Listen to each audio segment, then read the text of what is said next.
Hello everyone, welcome to UPSC IQ tab and a very good morning to all of you. I hope आप सब बहुत ही अच्छे होंगे। आज के वीडियो में बेसिकली हम कंटिन्यू करेंगे हाई कोर्ट के चैप्टर को और मेन फोकस जो आज हमारा होगा वो होगा jurisdiction and powers of the high court. ठीक है, तो इससे पहले हमने जो भी चीज़ें थी हाई कोर्ट के बारे में वो हमने अच्छे से डिटेल में डिस्कस कर लिया था प्रीवियस वीडियोज़ में। अगर आपको सेटेड कोई डाउट हो तो आप कमेंट बॉक्स में अपने डाउट्स पूछ सकते हैं। तो आज का टॉपिक बहुत ज़्यादा इंपॉर्टेंट होने वाला है। जिस तरीके से हमने सुप्रीम कोर्ट के चैप्टर में उनकी पावर्स वगैरह देखी थी उसी तरीके से पैटर्न पे आपको देखने को मिलेगी। बट क्योंकि ये हाई कोर्ट और हाई कोर्ट का जुरिसडिक्शन आपको देखने को मिलेगा स्टेट के अंदर टॉप पे होता है और सबॉर्डिनेट कोर्ट को कहीं ना कहीं वो सुपरवाइज करने की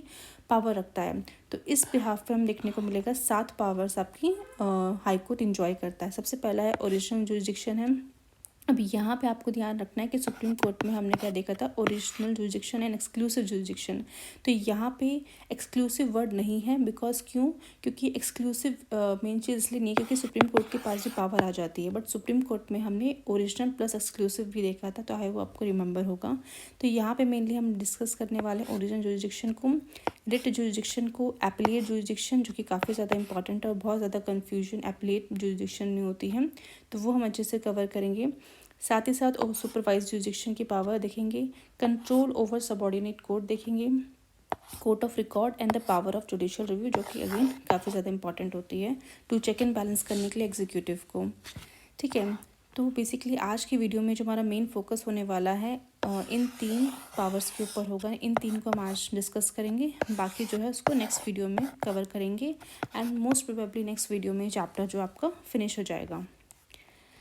स्टार्ट करते हैं आज का डिस्कशन। सबसे पहले यहाँ पे बताया गया है कि like the supreme court high court has been vested with quite extensive and effective power. तो सुप्रीम कोर्ट को जिस तरीके से हमारे कॉन्स्टिट्यूशन ने बहुत ज़्यादा पावर्स दे रखी हैं, उसी तरीके से हाई कोर्ट को भी काफ़ी ज़्यादा एक्सटेंसिव और इफेक्टिव पावर्स जो है मिली हुई हैं। It is the highest court of appeal है इन द स्टेट में। ठीक है, याद रखना, अगर हम ओवरऑल इंडिया की टेरिटरी की बात करें तो उसमें हाईएस्ट कोर्ट ऑफ अपील आपको सुप्रीम कोर्ट में देखने को मिलेगा। बट यहाँ पे हमने ये भी देखा था कि इस तरीके से कुछ कुछ केसेस ऐसे होते हैं जो सुप्रीम कोर्ट के पास डायरेक्टली आते हैं, यानी अपील के फॉर्म में नहीं आते, और कुछ केसेस होते हैं जो अपील के फॉर्म में आते हैं, यानी नीचे जो सबऑर्डिनेट कोर्ट है वहाँ पे कोई केस चल रहा है तो उसके ऊपर अपील हाई कोर्ट पे जाएगी, और हाई कोर्ट पे मान लो कोई केस चल रहा है, उसका जो बेसिकली जो ऑर्डर आया है उस ऑर्डर के खिलाफ जो बेसिकली एक्यूज है वो फर्दर सुप्रीम कोर्ट में भी अपील कर सकता है। तो वो सब हायरार्की हमने सुप्रीम कोर्ट में देख ली थी। आज हम मेनली फोकस करने वाले हाई कोर्ट के जुरिसडिक्शन के ऊपर। ठीक है, it is a protector of fundamental rights of the citizen. तो जैसा कि हम जानते हैं मेन जुडिशरी का जो प्राइमरी रोल है वो यही है, किस तरीके से जो है फंडामेंटल राइट्स जो हमारे सिटीजन्स को मिले हुए हैं उनको प्रोटेक्ट करना है। Next, it is vested with the power to interpret the constitution. साथ ही साथ हमारे हाई कोर्ट के पास ये पावर है कि कॉन्स्टिट्यूशन को इंटरप्रेट कर सकता है। बट अगेन अगर मान लो कुछ ऐसे केसेस आते हैं जहाँ पे कॉन्स्टिट्यूशन का इंटरप्रिटेशन किया जा रहा है और वो केसेस में कहीं ना कहीं जो अपील के फॉर्म में अगर मान लो हाई कोर्ट खुद लिख के देता है कि भाई अपील के फॉर्म में सुप्रीम कोर्ट के पास जाना चाहिए, क्यों? बिकॉज वहाँ पे substantial question of law involve है, तो वहाँ पे सुप्रीम कोर्ट के पास डायरेक्टली वो अपील जा सकती है। तो वो सारे प्रोविजंस आई होप आप साथ के साथ समझते हुए चलेंगे जो कि हमने सुप्रीम कोर्ट में डिस्कस किए थे। देन यहाँ पे बोला गया है इसके साथ साथ इसके पास सुपरवाइजरी और कंसल्टेटिव रोल्स भी होता है। किस तरीके से सुपरवाइज करता है वो हम आने वाले टॉपिक्स में डिस्कस करते हुए चलेंगे। देन यहाँ पे बताया गया है however the constitution does not contain detailed provision with regard to the jurisdiction and the powers of the high court. यानी हमारे कॉन्स्टिट्यूशन के अंदर कोई भी डिटेल्ड में चीज़ें नहीं बता रही कि किस तरीके से हाई कोर्ट की पावर होने वाली है, क्या क्या उसका जुरिसडिक्शन होने वाला है। तो यानी कि हमें अब पता कैसे चल रहा है कि हाई कोर्ट के पावर्स के बारे में जो भी हम पढ़ने वाले हैं, क्योंकि कॉन्स्टिट्यूशन में तो डिटेल में बताया नहीं हुआ। तो यहाँ पे बताया गया है it only lays down that the jurisdiction and the powers of the high court are to be the same है immediately before the commencement of the constitution. यानी कि हमारा जब 1950 में कॉन्स्टिट्यूशन को कमेंस किया गया था, उसको कमेंस करने से पहले जो हाई कोर्ट के पास पावर थी, क्योंकि उससे पहले हमें देखने को मिला था किस तरीके से 1861 में जो इंडियन हाई कोर्ट एक्ट आया था उसके थ्रू जो है बेसिकली ब्रिटिशर्स ने 3 हाई कोर्ट्स बनाए थे। आई होप आपको रिमेंबर होगा, कैलकाटा, मद्रास और आपका ये जो बॉम्बे में, और उसके अलावा चौथा हमें देखने को मिला था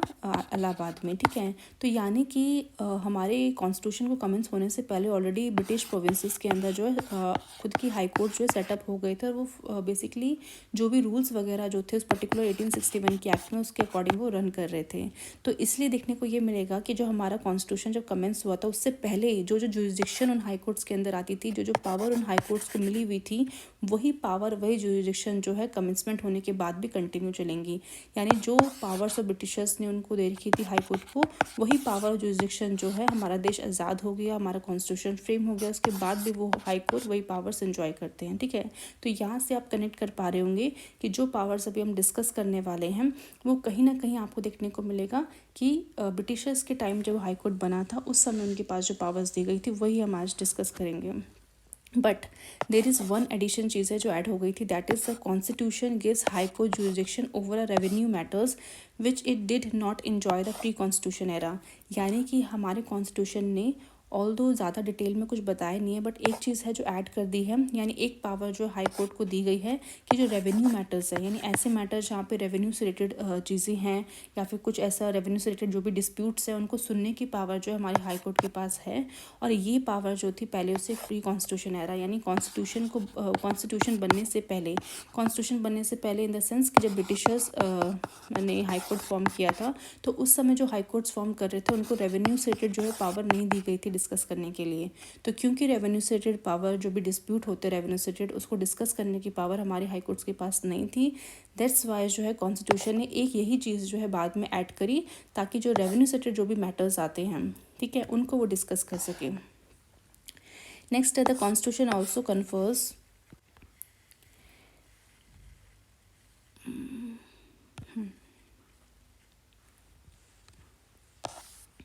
ठीक है, तो यहाँ पे बताया जा रहा है the constitution also confirms by other provision some more additional powers on high court like writ jurisdiction है, पावर ऑफ सुपरिटेंडेंस भी है, कंसल्टिव पावर भी उन्हें दी गई है। मोर ओवर इट एम्पावर्स करता है parliament and the state legislator to change the jurisdiction and powers of the high court. तो जैसा कि हमने देखा था कि जो पावर है, जो जुरिस्डिक्शन है, ऑल्दो जो कॉन्स्टिट्यूशन ने के थ्रू हमें पता चलता है, उस पावर जुरिस्डिक्शन को कम नहीं कर सकता हमारा पार्लियामेंट और ना ही स्टेट लेजिस्लेचर, बट उसको बढ़ा ज़रूर सकता है। ठीक है, चेंज कर सकता है कि ये पैरामीटर्स जो है इसके अंदर आएंगे। जैसे मान लो फॉर एग्जाम्पल पहले रेवेन्यू मैटर नहीं था तो अब रेवेन्यू मैटर को ऐड कर दिया गया है। अब मान लो रेवेन्यू मैटर को फिर से चेंज करना हो या फिर किसी और चीज़ को उसमें फर्दर ऐड करना हो उनके जुरिस्डिक्शन में, तो वो सब चीज़ें करने की जो पावर है हमारे पार्लियामेंट और स्टेट लेजिस्लेचर के पास दी गई है। ठीक है, अब हम देखते हैं at present high court enjoy करता है ये सारी पावर्स,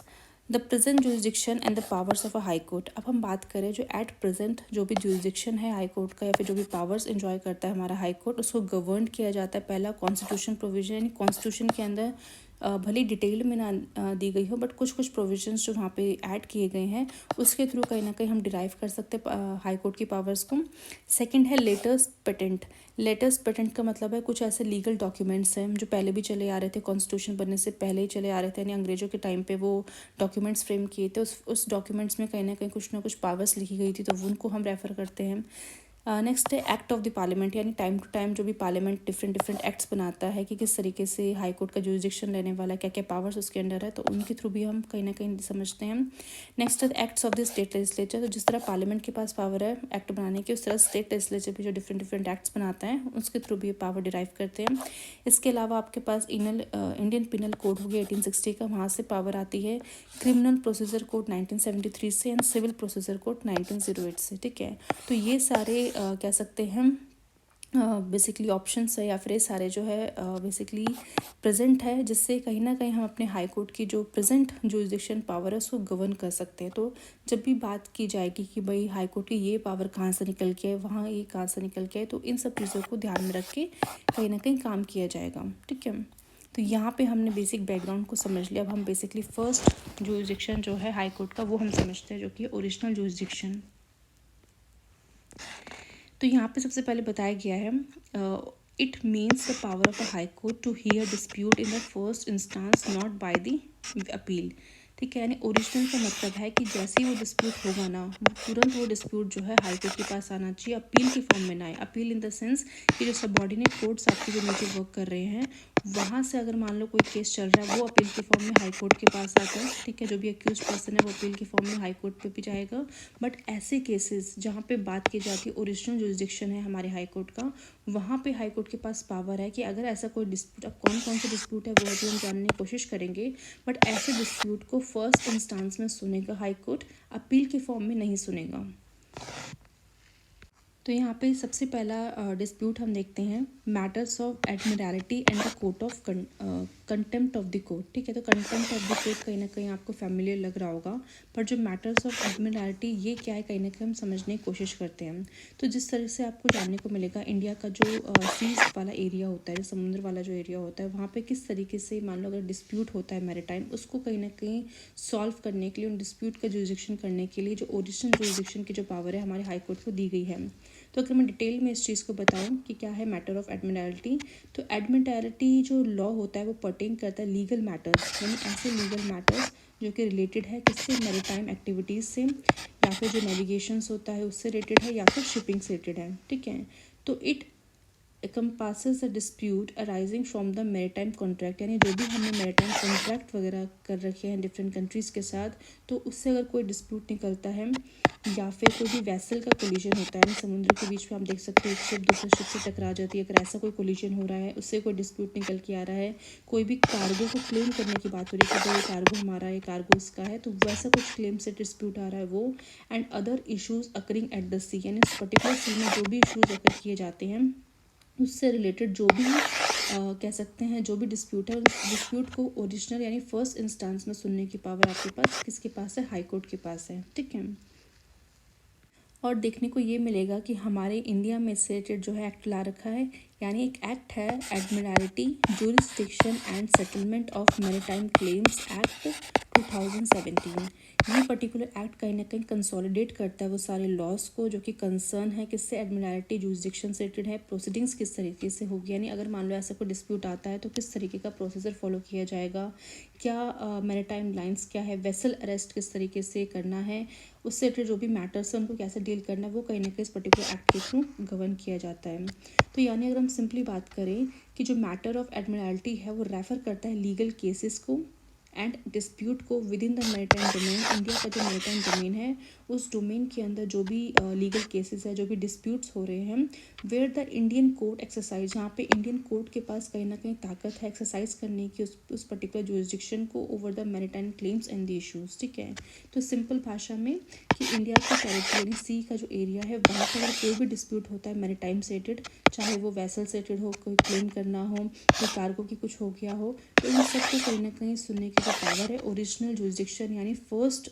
इंस्टांस में, तो वो कहीं ना कहीं हाई कोर्ट के पास ये पावर दी गई है। याद रखिए अपील के फॉर्म पे नहीं आएगा, ओरिजिनल जुरिसडिक्शन यानी जैसे ही वो डिस्प्यूट अराइज हुआ वैसे ही तुरंत वो हाई कोर्ट को, जो भी उस पर्टिकुलर एरिया का जो भी हाई कोर्ट होगा उसकी जुरिसडिक्शन में वो चीज़ आ रही है, तो वो हाई कोर्ट बेसिकली इस पर्टिकुलर केस को एड्रेस करेगा।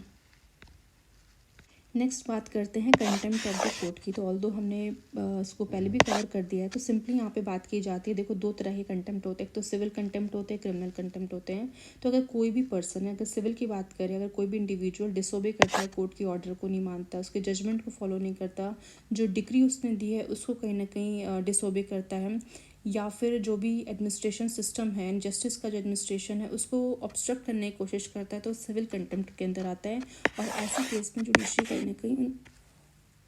जुडिशरी के पास पावर है कि उस पर्सन को पनिश कर सकती है कंटेम्प्ट ऑफ कोर्ट के तहत। नेक्स्ट हम बात करते हैं क्रिमिनल कंटेम्प्ट की। तो यानी कि इसमें बोला जाता है अगर कोई पर्सन इस तरीके से एक्शन कर रहा है, यानी वो कोर्ट की कहीं ना कहीं जो प्रोसीडिंग्स है उनको ऑब्स्ट्रक्ट करने की कोशिश कर रहा है, या फिर जो भी जुडिशियल प्रोसीडिंग चल रही हैं उनको प्रेजुडाइज कर रहा है, लोअर करने को मतलब जो कोर्ट की जो अथॉरिटी है उसको लोअर डाउन करने की कोशिश कर रहा है, तो यहाँ पे कहीं ना कहीं देखने को मिलेगा कि हमारी जो जुडिशरी है उसका मेन पर्पस क्या है कि आप भाई अपनी जो सैंक्टिटी है, अथॉरिटी है, जो डिग्निटी है जुडिशरी की, उसको बनाए रखना है। अगर कोई भी पर्सन जो आउटसाइडर इस तरीके से सिविल कंटेम्प्ट करेगा कि क्रिमिनल कंटेम्प्ट करेगा, तो उसके तहत जो है कहीं ना कहीं उसको पनिश करने की पावर आपकी जुडिशरी को है। तो यहाँ पे जब हम बात करते हैं कि इस तरीके से का जब कंटेम्प्ट ऑफ कोर्ट होता है, तो हमारा जो हाई कोर्ट है उसे फर्स्ट इंस्टांस में सुनेगा उस पर्टिकुलर डिस्प्यूट को, जो भी मतलब चीज़ें हो रही हैं जिस भी पर्सन ने बेसिकली किया है, ठीक है। तो ओरिजिनल जुरिसडिक्शन में आता है सुप्रीम कोर्ट, हाई कोर्ट की। नेक्स्ट देखते हैं dispute relating to the election of members of the parliament and the state legislature, यानी कि पार्लियामेंट और स्टेट लेजिस्लेचर के जब भी इलेक्शंस होते हैं, एमपीज़ और एमएलएज़ की बात की जा रही है, तो उनके इलेक्शन से रिलेटेड जो भी डिस्प्यूट होगा, जहाँ पे देखने को मिलेगा कि भाई ये पार्टी एच जीत के नहीं है, इसने यहाँ पे करप्शन किया, तो जो भी रिलेटेड कोई भी डिस्प्यूट है तो उन सब डिस्प्यूट को फर्स्ट इंस्टांस में हाई कोर्ट सुनेगा, ना कि वे ऑफ अपील के द्वारा। थर्ड है रिगार्डिंग द रेवेन्यू मैटर और एन एक्ट ऑर्डर्ड और done in the revenue collection, यानी कि अगर मान लो जैसे कि हमने देखा था कि जो रेवेन्यू वाला जो मैटर है वो कॉन्स्टिट्यूशन ने एक एडिशनल पावर जो है कहीं ना कहीं हाई कोर्ट को प्रोवाइड की है, तो ऐसा कोई भी रेवेन्यू से कोई भी डिस्प्यूट आता है कि या फिर जो भी एक्ट्स वगैरह है उसमें कोई डिस्प्यूट आता है, रेवेन्यू को कलेक्ट कैसे करना है उससे रिलेटेड कोई भी डिस्प्यूट आता है, तो भाई सीधे वो हाई कोर्ट के पास जाएगा फर्स्ट इंस्टांस में। Next enforcement of the fundamental right of a citizen, अगर किसी भी सिटीजन के फंडामेंटल राइट को नुकसान पहुंचाने की कोशिश की है तो यहाँ पे पर्सन के पास राइट है कि वो डायरेक्टली हाई कोर्ट के पास जा सकता है, as well as supreme court के पास भी जा सकता है उसको इन्फोर्स करने के लिए। नेक्स्ट है केसेस ऑर्डर्ड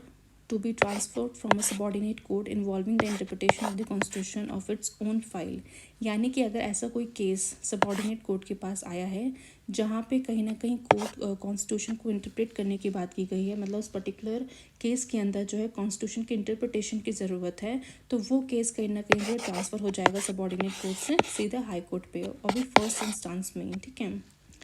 नेक्स्ट है द 4 हाई कोर्ट की जब बात की जा रही है, Calcutta, Bombay, Madras and the Delhi high court have original civil jurisdiction in case of higher value. जब यहाँ पे बात की जा रही है हायर वैल्यू तो in terms of monetary value की बात की जा रही है, मतलब अगर मान लो अब इतना डिटेल में हमें देखो नहीं जाना है कि वो कौन सी लिमिट होगी, 10,000 की लिमिट है या फिर 1 लाख की लिमिट है, वो कहीं ना कहीं यहाँ पे इतना डिटेल में मैंशन नहीं कर रखा है। बस ये चीज़ हमें ध्यान रखनी है कि कैलकाटा, बॉम्बे, मद्रास और हाई कोर्ट ऐसे हाई कोर्ट है जिनके पास ओरिजिनल जुरिसडिक्शन के तहत ऐसे केसेस आ सकते हैं जिनकी वैल्यू ज़्यादा है, ठीक है, यानी मॉनिटरी वैल्यू जिस पर्टिकुलर केस की या डिस्प्यूट की बहुत ज़्यादा होगी तो वो डायरेक्टली ये 4 जो हाई कोर्ट है अपनी ओरिजिनल जुरिसडिक्शन के तहत उस पर्टिकुलर डिस्प्यूट को सुन सकते हैं। अगेन ओरिजिनल मतलब फर्स्ट इंस्टांस में, अगर मान लो किसी भी पार्टी को लगता है कि भाई मेरा जो डिस्प्यूट है ना वो बहुत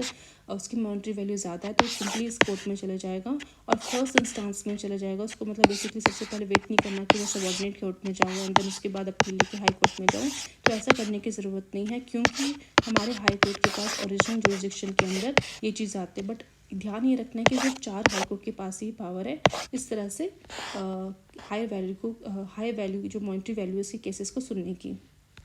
देन यहाँ पे बताया जा रहा है कि बिफोर 1973 से पहले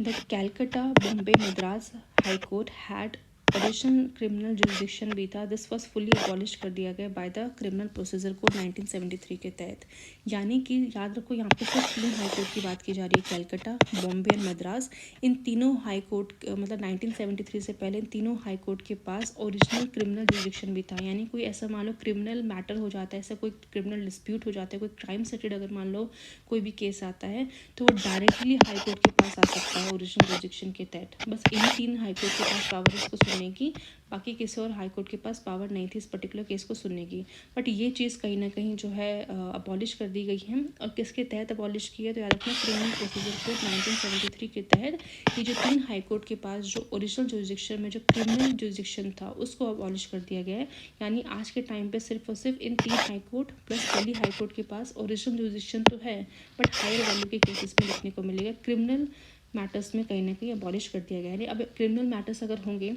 तो नॉर्मली पर्सन पहले सबॉर्डिनेट कोर्ट में जाएगा, वहाँ पे अपना केस फाइल करेगा,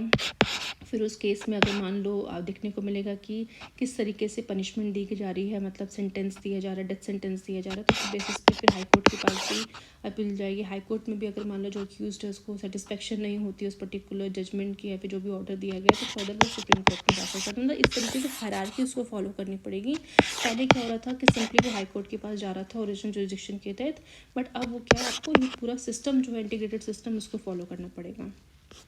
तो यहाँ पे हमने ओरिजिनल जुरिसडिक्शन देख लिया जो काफ़ी सिंपल था, शॉर्ट था। अब हम देखते हैं रिट जुरिसडिक्शन। तो यहाँ पे बात की जा रही है कि under article 226 of the constitution empower करता है हाई कोर्ट को कि वो इशू कर सकता है writ including the habeas corpus writ, mandamus, certiorari, prohibition and quo warranto for the enforcement of the fundamental rights of the citizen and for any other purpose. तो याद रखना ये चीज़ हमने सुप्रीम कोर्ट में पढ़ी थी कि सुप्रीम कोर्ट को जो रिट जुरिडिक्शन की पावर है, यानी ये सारे जो रिट्स जो हमने ऑलरेडी फंडामेंटल राइट्स में पढ़े थे, अगर किसी भी पर्सन को डाउट है कि हैबियस कॉर्पस क्या होता है, मैंडेमस क्या होता है, किस चीज़ के लिए इशू किया जाता है, किस पर्टिकुलर अथॉरिटी से रिलेटेड होता है, तो वो सिंपली फंडामेंटल राइट्स वाला जो चैप्टर है तो वहाँ पे उस वीडियो को देख सकता है। ठीक है, तो यहाँ पे हमें बेसिकली यहाँ ध्यान रखना है कि जो सुप्रीम कोर्ट है उसके पास जो रिट की पावर है सिर्फ फंडामेंटल राइट को इन्फोर्स करने के लिए है। यानी अगर कोई पर्टिकुलर अथॉरिटी किसी पर्टिकुलर इंडिविजुअल की फंडामेंटल राइट्स को नुकसान पहुँचाने की कोशिश करती है तो उस टाइम पे सुप्रीम कोर्ट जो है रिट्स को इशू कर सकता है उस पर्टिकुलर अथॉरिटी के अगेंस्ट। बट सिर्फ याद रखना फंडामेंटल राइट की ही कर सकता है। यानी कि हम कह सकते हैं कि हाई कोर्ट का जो रिट जुरिडिक्शन पावर है वो काफ़ी ज़्यादा as compare to supreme court. क्यों? बिकॉज सुप्रीम कोर्ट सिर्फ फंडामेंटल राइट्स के लिए कर सकता है, जबकि हाई कोर्ट फंडामेंटल राइट्स के लिए भी कर सकता है और किसी भी अदर पर्पसेस के लिए रिट्स को इशू कर सकता है। यहाँ पे जो बात की जा रही है फॉर एनी अदर पर्पस का जो फ्रेज है इसका मतलब है क्या? तो यहाँ पे बताया गया है it refers to the enforcement of ordinary legal right. यानी जो भी, देखो एक तो फंडामेंटल राइट्स हो गए कि आपके मतलब फंडामेंटल राइट जो कॉन्स्टिट्यूशन ने प्रोवाइड किए हैं उनको अगर कोई हनन करने की कोशिश कर रहा है तो आप हाई कोर्ट या सुप्रीम कोर्ट जा रहे हो। बट इसके अलावा जो भी आपके फर्दर ऑर्डिनरी लीगल राइट्स है, अब लीगल राइट्स क्या है वो आपको पता ही होगा,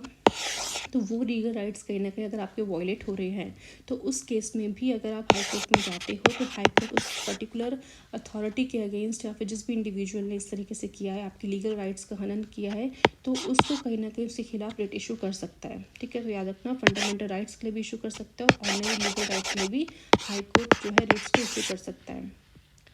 देन यहाँ बताया जा रहा है कि the high court can issue writs to any person, किसी पर्सन के खिलाफ भी रिट इशू कर सकता है, कोई अथॉरिटी है, and the government not only within its territorial jurisdiction but also its territorial jurisdiction if the cause of the action arise within its territorial jurisdiction।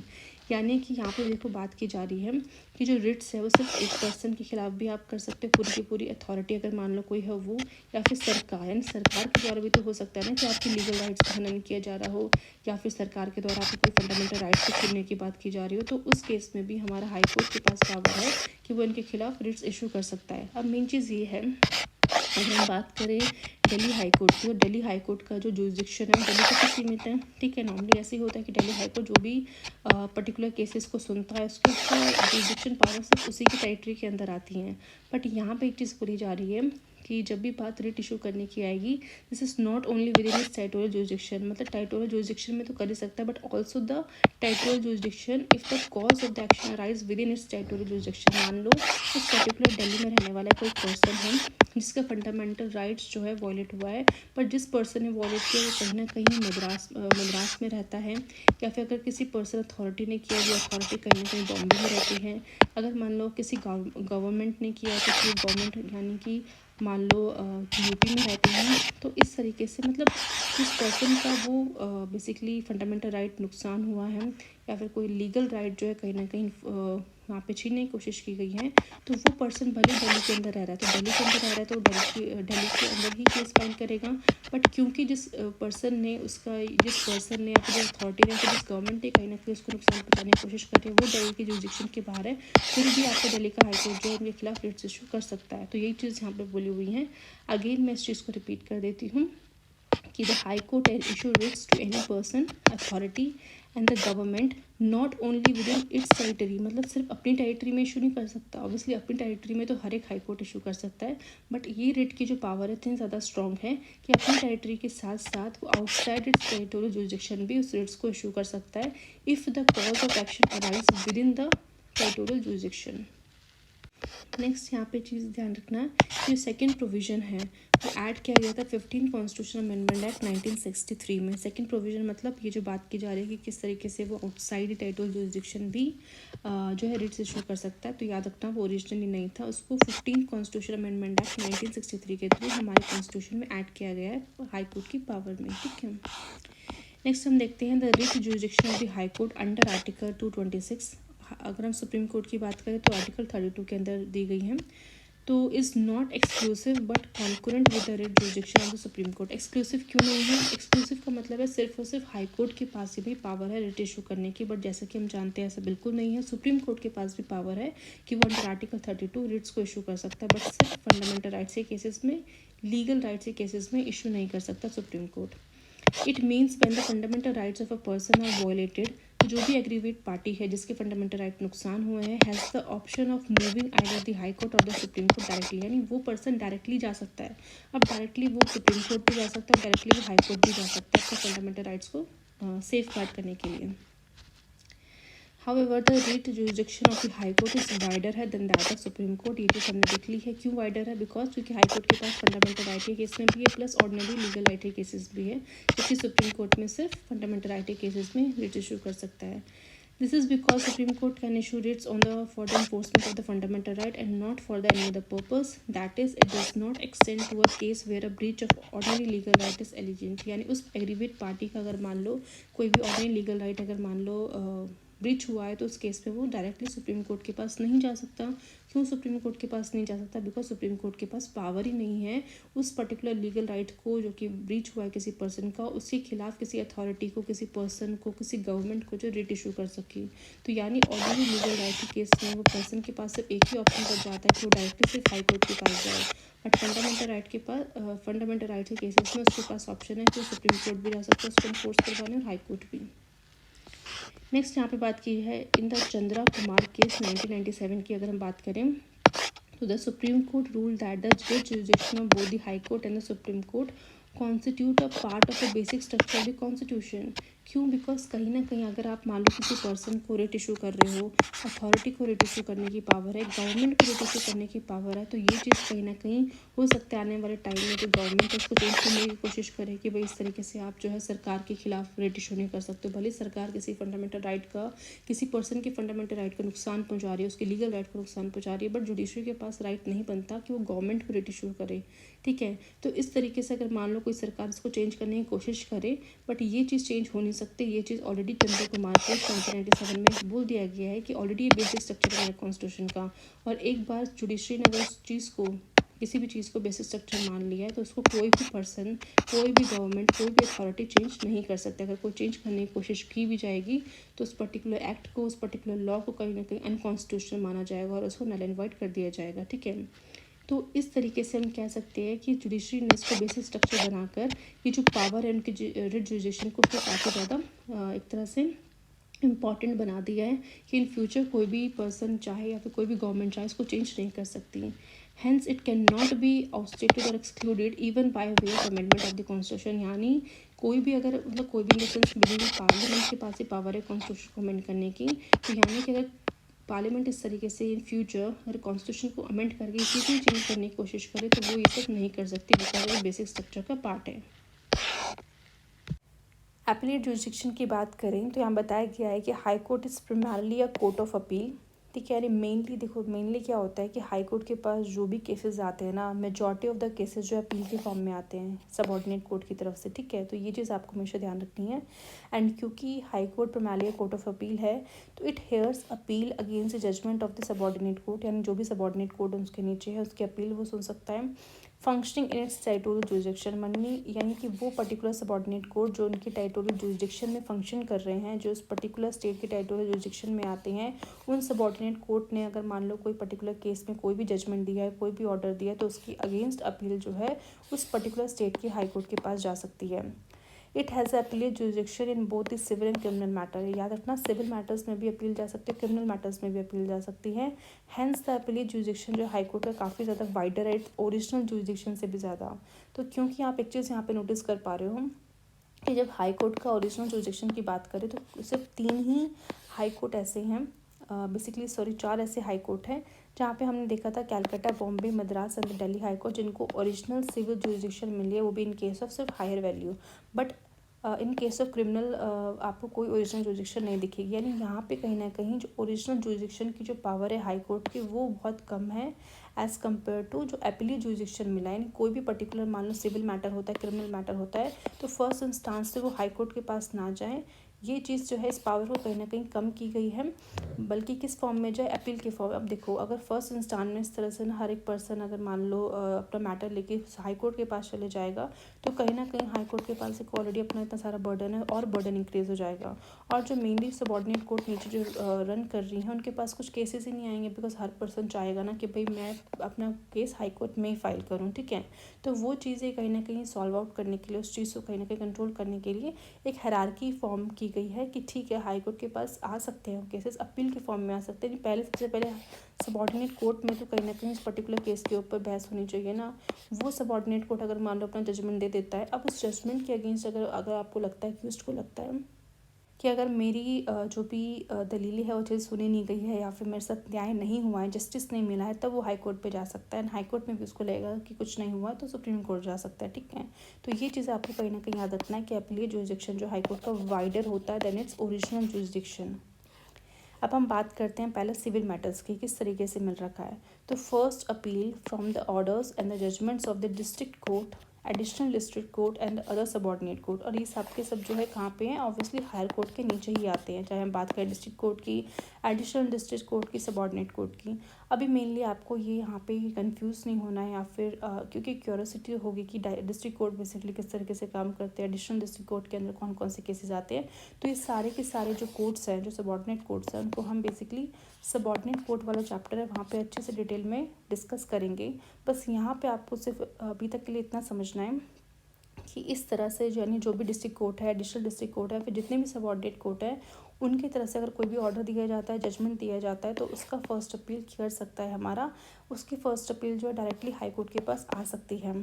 और यहाँ पे एक चीज़ आपको ध्यान में रखना है कि both the question of law and fact, यानी उस पर्टिकुलर केस में अगर क्वेश्चन ऑफ लॉ की बात की जा रही है इन्वॉल्व हो, या क्वेश्चन ऑफ फैक्ट इन्वॉल्व हो, दोनों को कहीं ना कहीं फर्स्ट अपील पे सुनेगा। अब देखो, क्वेश्चन ऑफ लॉ क्या होता है, क्वेश्चन ऑफ फैक्ट क्या होता है। मान लो कोई पर्टिकुलर केस है, उस पर्टिकुलर केस में फैक्ट की अगर बात करें तो किस तरीके से क्या क्या एविडेंस मिले हैं वो चेक करना है। मतलब फिर से एक तरीके से देखो, सबॉर्डिनेट कोर्ट ने भले उस पर्सन का केस अच्छे से शुरुआत से शुरू किया होगा, देन फाइनल जजमेंट में पहुंचा होगा, बट जब फर्स्ट अपील हाई कोर्ट के पास जारी है ना, अगेन वो उस पर्टिकुलर केस को शुरुआत से शुरू करेगा ना, फिर से वो सारे एविडेंसेस को खंगालेगा, वो सारी जो बेसिकली टेस्टिमनीज है, दलीलें हैं, उनको सुनेगा, उसके बाद कहीं ना कहीं वो एक्शन लेगा, और जो भी पर्टिकुलर लॉस इन्वॉल्व है वो कहीं ना कहीं उसको देखेगा। अब यहाँ पे बात की जा रही, if the amount exceeded the stipulated limit, यानी जो भी लिमिट है उस पर्टिकुलर मॉनेटरी वैल्यू की उससे अगर ज़्यादा का है तो वो सुनेगा ही सुनेगा, ठीक है।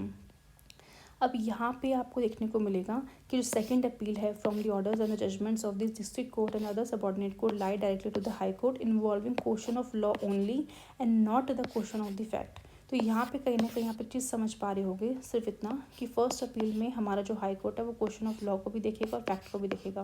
बट सेकंड अपील में सिर्फ वो लॉ को ही देख रहा है, फैक्ट को नहीं देख रहा। तो यहाँ पे बेसिकली मेन डाउट ये आता है कि ऐसा क्यों हो रहा है, ये सेकंड अपील में वो फैक्ट को नहीं जज कर रहा, और बेसिकली डिफरेंस क्या है बेसिकली लॉ एंड फैक्ट में, तो वो अभी हम जानने की कोशिश करते हैं एग्जाम्पल के थ्रू।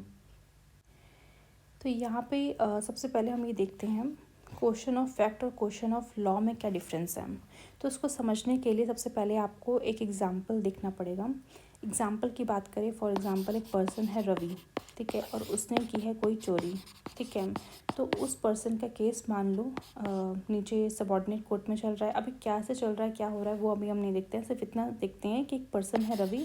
जिसने कोई चोरी करी। अब जब चोरी करने का केस जब उसके पास फाइल हुआ है, अब जुडिशरी के पास वो केस जा रहा है, तो जुडिशरी बेसिकली दो चीज़ें चेक करेगी, पहला क्वेश्चन ऑफ फैक्ट को चेक करेगी and then question of law को। अगर हम बात करें क्वेश्चन ऑफ फैक्ट की, तो यहाँ पे कहीं ना कहीं जो जुडिशरी है वो ये चेक करेगी कि व्हाट एक्चुअली हैपेंड, यानी वहाँ पे एक्चुअली हुआ क्या है, यानी जो मेन जो पर्टिकुलर सिनेरियो है जहाँ पे चोरी हुई है, वहाँ पे किस तरीके से चीज़ें मिली है जिसके बेसिस पे यहाँ पे एलिगेशंस लगाई जा सकती है रवि के ऊपर कि रवि ने ही चोरी करी है, ठीक है। तो यानी कि हमारे यहाँ पे जुडिशरी एविडेंस को देखेगी, ठीक है, जो भी वहाँ पे एविडेंस मिले हैं कि भाई जो कहीं ना कहीं डायरेक्शन दे रहे हैं कि हाँ भाई रवि ने ही चोरी करी है, या फिर डिफरेंट टेस्टिमोनी जो है, जो भी वहाँ पे गवाह वगैरह होंगे, उन सब की जो बातें सुनी जाएगी, जो भी सर्कमस्टांसेस थे उसको कहीं ना कहीं चेक करने की कोशिश करेगी, ठीक है। और चेक करने के बाद जो मेन आपके क्वेश्चंस निकल के आएंगे, कि पहला क्वेश्चन ये निकल के आएगा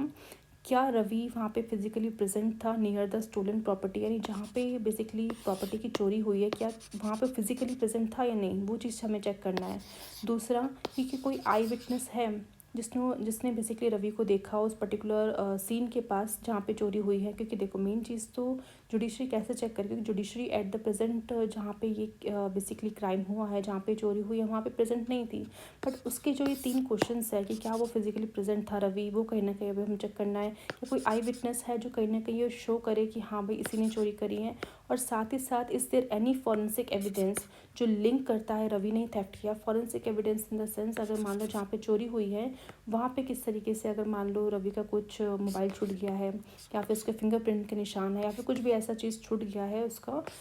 जो कि फॉरेंसिक कहीं ना कहीं पता लगा सकता है कि हाँ भाई इसी पर्सन का ये चीज़ है। तो ये 3 चीज़ें जो है चेक की जाएंगी क्वेश्चन ऑफ फैक्ट में, ठीक है। और इन चीज़ों के बेसिस में जो हमारी जुडिशरी है डिसाइड करेगी क्या सच में रवि की जो प्रेजेंस थी उस पर्टिकुलर क्राइम सीन में वो प्रूफ करने लायक है या नहीं, यानी इन एविडेंस के बेसिस पे ये तय किया जाएगा। मान लेते हैं फॉर एग्जांपल जुडिशरी को वो सारे के सारे एविडेंस मिल जाते हैं, अच्छी खासी टेस्टिमनी भी मिल जाती है जो कहीं ना कहीं शो करे कि हाँ रवि प्रेजेंट था उस पर्टिकुलर स्टूडेंट प्रॉपर्टी के पास में। आई विटनेस भी मिल जाता है जो कहीं ना कहीं गवाही दे रहा है कि हाँ भाई मैंने देखा है इसको चोरी करते हुए। साथ ही साथ कुछ फॉरेंसिक एविडेंस मिल जाते हैं जो कहीं ना कहीं रवि से लिंक्ड थे और वो शो करता है कि रवि ने चोरी करी है। तो उस बेसिस पे क्वेश्चन ऑफ फैक्ट तो क्लियर हो गया जुडिशरी का कि हाँ ये पर्सन जो है कहीं ना कहीं इसने चोरी करी है, ठीक है। तो question of fact I am sure आपको क्लियर हो गया होगा कि क्वेश्चन ऑफ फैक्ट में सिर्फ आप क्या कर रहे हो, एविडेंसेस को चेक करो और एविडेंस के बेसिस पे आप पता करने की कोशिश कर रहे हो कि उसने उस पर्टिकुलर क्राइम सीन में जाके किस तरीके से चोरी करी है या नहीं करी। और यहाँ पे अगर आपको एक बार श्योरिटी मिल गई ना हाँ वो करी है, अब आपका नेक्स्ट स्टेप होता है क्वेश्चन ऑफ लॉ को जानना। क्वेश्चन ऑफ लॉ में बेसिकली आप क्या करोगे कि यहाँ पे आप डिफरेंट इंटरप्रिटेशन लोगे जो भी लीगल प्रोसेसेस है। मतलब आप देखो उसने चोरी तो करी, अब चोरी जब उसने करी है तो किस लॉ के हिसाब से उसको चोर हम करार दे सकते हैं। क्या लॉ के अंदर हमारे जो कॉन्स्टिट्यूशन है या फिर जो भी क्रिमिनल प्रोसीजर कोड वगैरह है आईपीसी वगैरह, तो उसके तहत क्या सज़ा उसके लिए डिफ़ाइन की गई है। जो थेफ्ट है उसकी बेसिकली डेफिनेशन क्या है वो कहीं ना कहीं लॉ के अकॉर्डिंग आपको यहाँ पे चेक करनी पड़ेगी। तो इसके केस में आप क्या करोगे, जितने भी लीगल प्रोसेस है उसको इंटरप्रेट करने की कोशिश करोगे। जो भी स्टैट्यूट बना रखे हैं, जो भी लॉज बना रखे हैं डिफरेंट पार्लियामेंट ने या स्टेट लेजिस्लेचर ने उस पर्टिकुलर थेफ्ट से रिलेटेड, उनको कहीं ना कहीं समझने की कोशिश करोगे। या फिर इससे पहले जो भी प्रेसिडेंट्स हैं to determine the legal consequences of the fact, यानी किस तरीके से जो भी चीज़ें हुई है उसकी लीगल कॉन्सिक्वेंसेज क्या है उसको भी आप चेक करने की जुडिशरी कोशिश करेगा, ठीक है। बिकॉज यहाँ पे जुडिशरी का काम क्या है, जुडिशरी ने कहीं ना कहीं ये प्रूफ कर दिया है कि हाँ उस पर्टिकुलर जो रवि था वो कहीं ना कहीं उस पर्टिकुलर सीन में प्रेजेंट है और उसने चोरी करी है। तो यानी अब यहाँ पे देखने को मिलेगा कि जो रवि का डिफेंस है, जो रवि को प्रोटेक्ट करने की कोशिश कर रहा है, उसका मेन आर्ग्यूमेंट क्या होगा। तो रवि का जो डिफेंस है वो आर्ग्यू करेगा that even if he was present he did not intend to steal, ठीक है। अब यहाँ पे एक चीज़ आपको ये देखने को मिल रही है कि उसका जो डिफेंसर है वो यहाँ पे बोल रहा है कि भले ही आपने रवि को देखा उस पर्टिकुलर सीन के सामने, बट उसका जो इंटेंट था वो चोरी करने का नहीं था। अब यहाँ पे जो एक चीज़ वर्ड आ जाती है ना इंटेंट, अब ये समझना ज़रूरी होता है कि इंटेंट चीज़ है क्या, ठीक है। अब हम उसको समझते हैं। तो उसके लिए एक एग्जांपल लेते हैं। फॉर एग्जांपल मान लो person A and person B है, ठीक है। तो बहुत ही बेसिक एग्जांपल से मैं समझाने की कोशिश करूँ ताकि आप उस वर्ड जो है इंटेंट का मतलब समझ सकें, ठीक है। अब सबसे पहले ये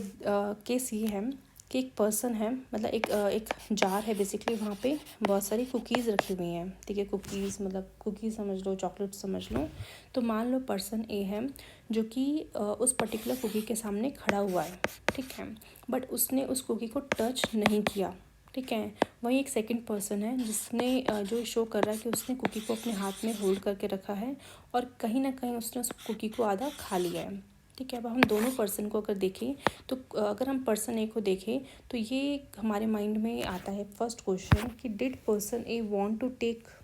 कुकी, यानी क्या उसका कहीं ना कहीं इरादा था उस कुकी को खाने का, या फिर वो सिर्फ क्यूरियस था दैट्स वाई उस कुकी के सामने खड़ा हुआ था, ठीक है। ये हमारा यहाँ पे सिनेरियो निकलता है। पर्सन बी की बात करें तो यहाँ पे साफ पता चल रहा है कि वो जो पर्सन है कहीं ना कहीं कुकी खाने के लिए ही उसने जो है उसको अपने हाथ में होल्ड करके रखा था। एंड क्योंकि उसने उसको बाइट ले रखी है जो ये शो करता है कि हाँ वो कुकी उसने ही कुकी खाई है, ठीक है। बट क्योंकि हमने यहाँ पे उस पर्टिकुलर सीन में जो दोनों पर्सन्स थे उन दोनों पर्सन्स की जो भी प्रेजेंट पोजीशन थी वो हमने यहाँ पे जानने की कोशिश की। अब यहाँ पे अब इंटेंट की अगर बात करें तो ये जो पर्सन ए है, क्योंकि वो सिर्फ खड़ा था, उसने उसको टच नहीं किया है, यानी वो क्यूरियस होगा। तो यहाँ पे जो उसका स्पेसिफिक इंटेंट है चोरी करने का वो कहीं ना कहीं ज़ीरो है, मतलब कोई उसका यहाँ पे इंटेंट नहीं था चोरी करने का, सिर्फ वो पर्सन खड़ा था और खड़ा होकर बस उसको क्यूरियसली देख रहा था। बट क्योंकि यहाँ पे पर्सन बी की बात करें, क्योंकि उसने कम्प्लीटली कुकी खा ली है, ठीक है, तो यहाँ पे उसका जो इंटेंट है कहीं ना कहीं सही साबित होगा कि हाँ उसने कहीं ना कहीं वो उस कुकी के पास खड़ा ही इसलिए था कि वो उसको खा सके, ठीक है। अब मेन चीज़ यहाँ पे निकल के आती है कि इंटेंट जो होते हैं 2 प्रकार के होते हैं। पहला होता है स्पेसिफिक इंटेंट, ठीक है, और दूसरा होता है जनरल इंटेंट। स्पेसिफिक इंटेंट वो होता है जहाँ पे पर्सन जो है क्राइम करने से पहले, ठीक है, यानी क्राइम तो वो करता ही करता है, साथ साथ उससे पहले वो प्लानिंग करके आता है। प्लानिंग इन द सेंस कहीं ना कहीं उसके माइंड में उसने प्लान कर लिया है कि हाँ इस पर्टिकुलर टाइम पे, इस पर्टिकुलर पोजीशन पे जाके मुझे इस तरह से चोरी वोरी करनी है। और साथ साथ उसको भी पता है कि उसका इम्प्लीकेशन क्या होने वाला है, यानी बैड इम्प्लीकेशन के बारे में पता है कि जो वो कर रहा है वो कहीं ना कहीं गलत है। तो ये सारी चीज़ें जब होंगी ना, तो यानी उसका पर्टिकुलर उस पर्सन का जो इंटेंट है, यानी जो उसका इरादा है, कहीं ना कहीं गलत है। क्यों गलत है? क्योंकि वो प्लानिंग के साथ कर रहा है और वो कहीं ना कहीं जानता है कि जो वो कर रहा है वो गलत कर रहा है, तो उसको हम बोलेंगे उसका स्पेसिफिक इंटेंट है। जनरल इंटेंट की हम बात करें तो यहाँ पे देखा जाता है कि कोई भी पर्सन मान लो भले ही उस पर्टिकुलर सीन में प्रेजेंट है और वो जानता है जो वो कर रहा है वो गलत है, बट उसने उसको करने के लिए कोई प्लानिंग नहीं करी है। बिकॉज कई बार ऐसा होता है कि समवन किसी ने इसको फोर्स कर दिया कि जाओ आपको वो पर्टिकुलर मान लो कुकी उठा के लेके आनी है, बट किसी ने उसको फोर्स किया, फोर्स करते हुए किसी ने उसको देखा नहीं है। बट जुडिशरी को कहीं ना कहीं साबित करना है कि उसका यहाँ पे जो जनरल इंटेंट यहाँ पे है, स्पेसिफिक इंटेंट नहीं है। तो कैसे पता चलेगा कि वो पर्सन ने कोई प्लानिंग नहीं करी थी उसको उस वहाँ पे उसको चोरी करने की। हाँ, पर जब वो चीज़ कर रहा था उसको ये पता था जो वो कर रहा है, क्योंकि चोरी करना तो गलत बात है, दैट्स वाई उसको ये पता है कि जो वो चोरी कर रहा है वो गलत चीज़ है, बट उसकी प्लानिंग यहाँ पे नहीं थी। तो प्लानिंग नहीं थी तो हम उसको जनरल इंटेंट में काउंट करेंगे। तो यानी कि जब भी हम बात करते हैं क्वेश्चन ऑफ लॉ की, ठीक है, तो उसमें हमारे जुडिशरी यही चेक करती है कि वो जो पर्सन ने किया है, क्योंकि देखो अब आपका जो वहाँ पे हम बात कर रहे थे रवि की, तो उसका जो डिफेंस था उसने तो बोल दिया कि ठीक है, क्वेश्चन ऑफ फैक्ट के तहत हमें जितने भी फैक्ट्स मिले हैं, जो भी एविडेंसेस मिले हैं, वो ये तो शो कर रहा है कि रवि बेसिकली उस पर्टिकुलर सीन में प्रेजेंट है, बट उसका जो इंटेंट है वो वहाँ पे चोरी करने का नहीं था। यानी अब हमारे जुडिशरी को ये चेक करना है कि उसका स्पेसिफिक इंटेंट था या फिर जनरल इंटेंट था, या फिर वो पर्टिकुलर पर्सन जो था उस पर्टिकुलर इंटेंट में था ही नहीं, वो बस क्यूरियोसिटी मतलब वहाँ पे प्रेजेंट था, ठीक है। तो इसको चेक करने के लिए अगेन हमारी जुडिशरी क्या देखेगी, क्या सच में वो जो पर्सन है यानी रवि जो है, क्या उसने पूरी की पूरी प्लानिंग करी थी उसको चोरी करने से पहले, क्या कहीं ना कहीं वो जानता था कि वो जो चोरी कर रहा है वो गलत है, और कहीं ना कहीं कह सकते हैं कि किस तरीके से उसने वो सारे के सारे जो भी प्लानिंग्स की होंगी वो एग्जीक्यूट करने के लिए उस चीज़ को कहीं ना कहीं वो पहले से रेडी करके बैठा था,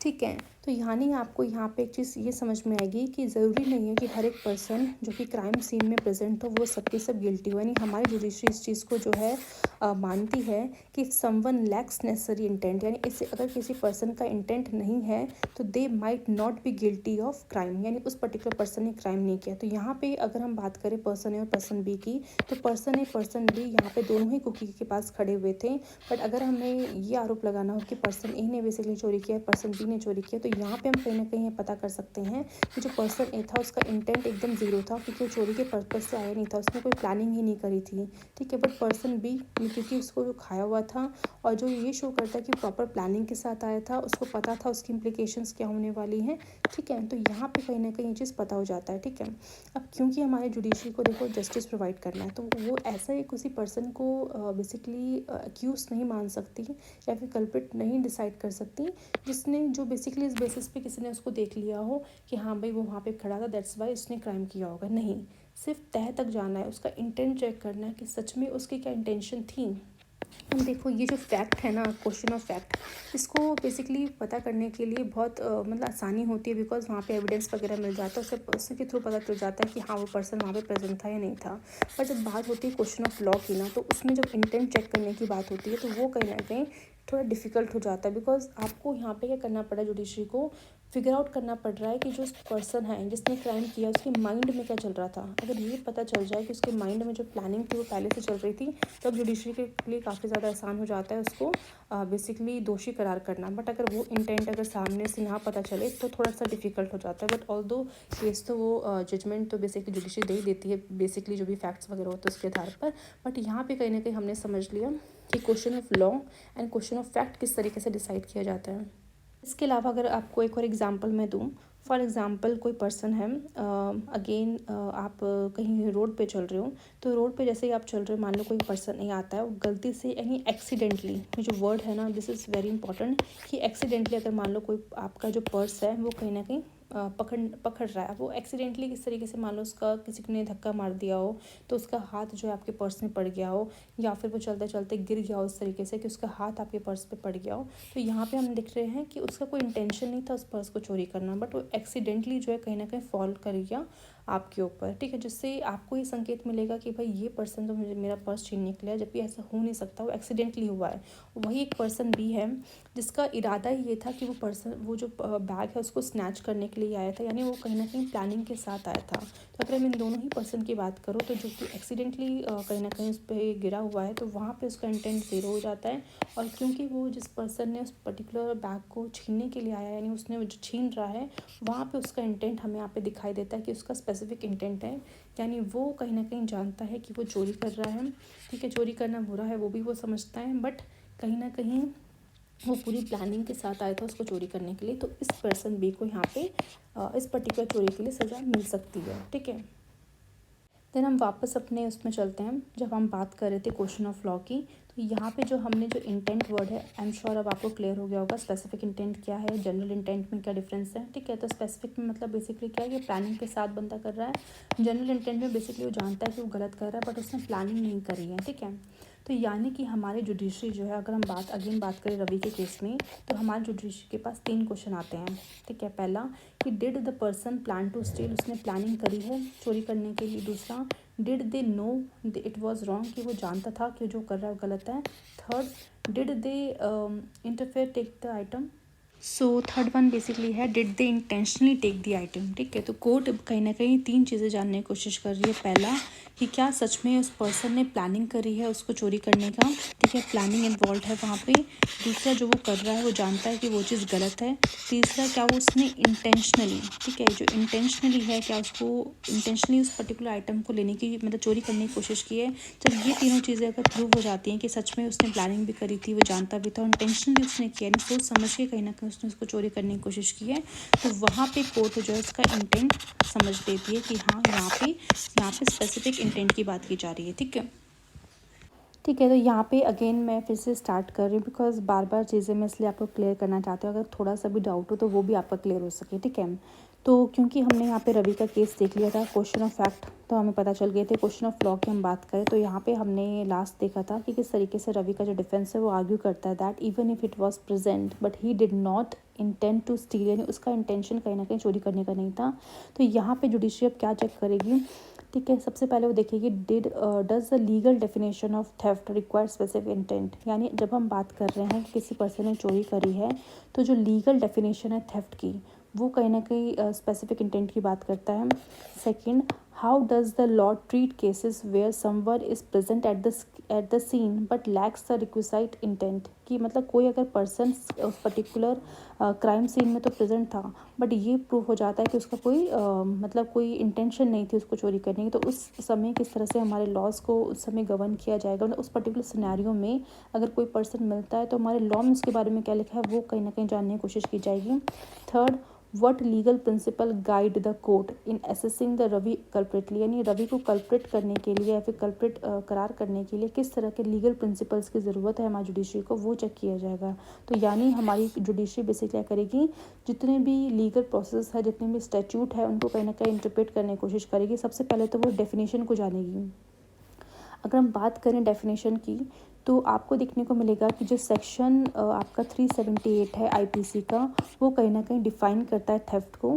वो बेसिकली डिफ़ाइन करता है कि वो ever intending to take dishonestly any movable property, यानी उसका इंटेंशन है कि वो डिसऑनेस्ट तरीके से यानी बेईमान तरीके से वो किसी भी मूवेबल प्रॉपर्टी को लेने की कोशिश कर रहा है out of possession of any person without the person's consent moves that the property in order to such taking is set to be commit theft. यानी कि यहाँ पे क्या हो रहा है कि यहाँ पे लीगली यानी हमारा जो सेक्शन 378 है आईपीसी का, वहाँ पे वो इस तरह से बोल रहा है कि वो जो पर्सन है कहीं ना कहीं बेईमान तरीके से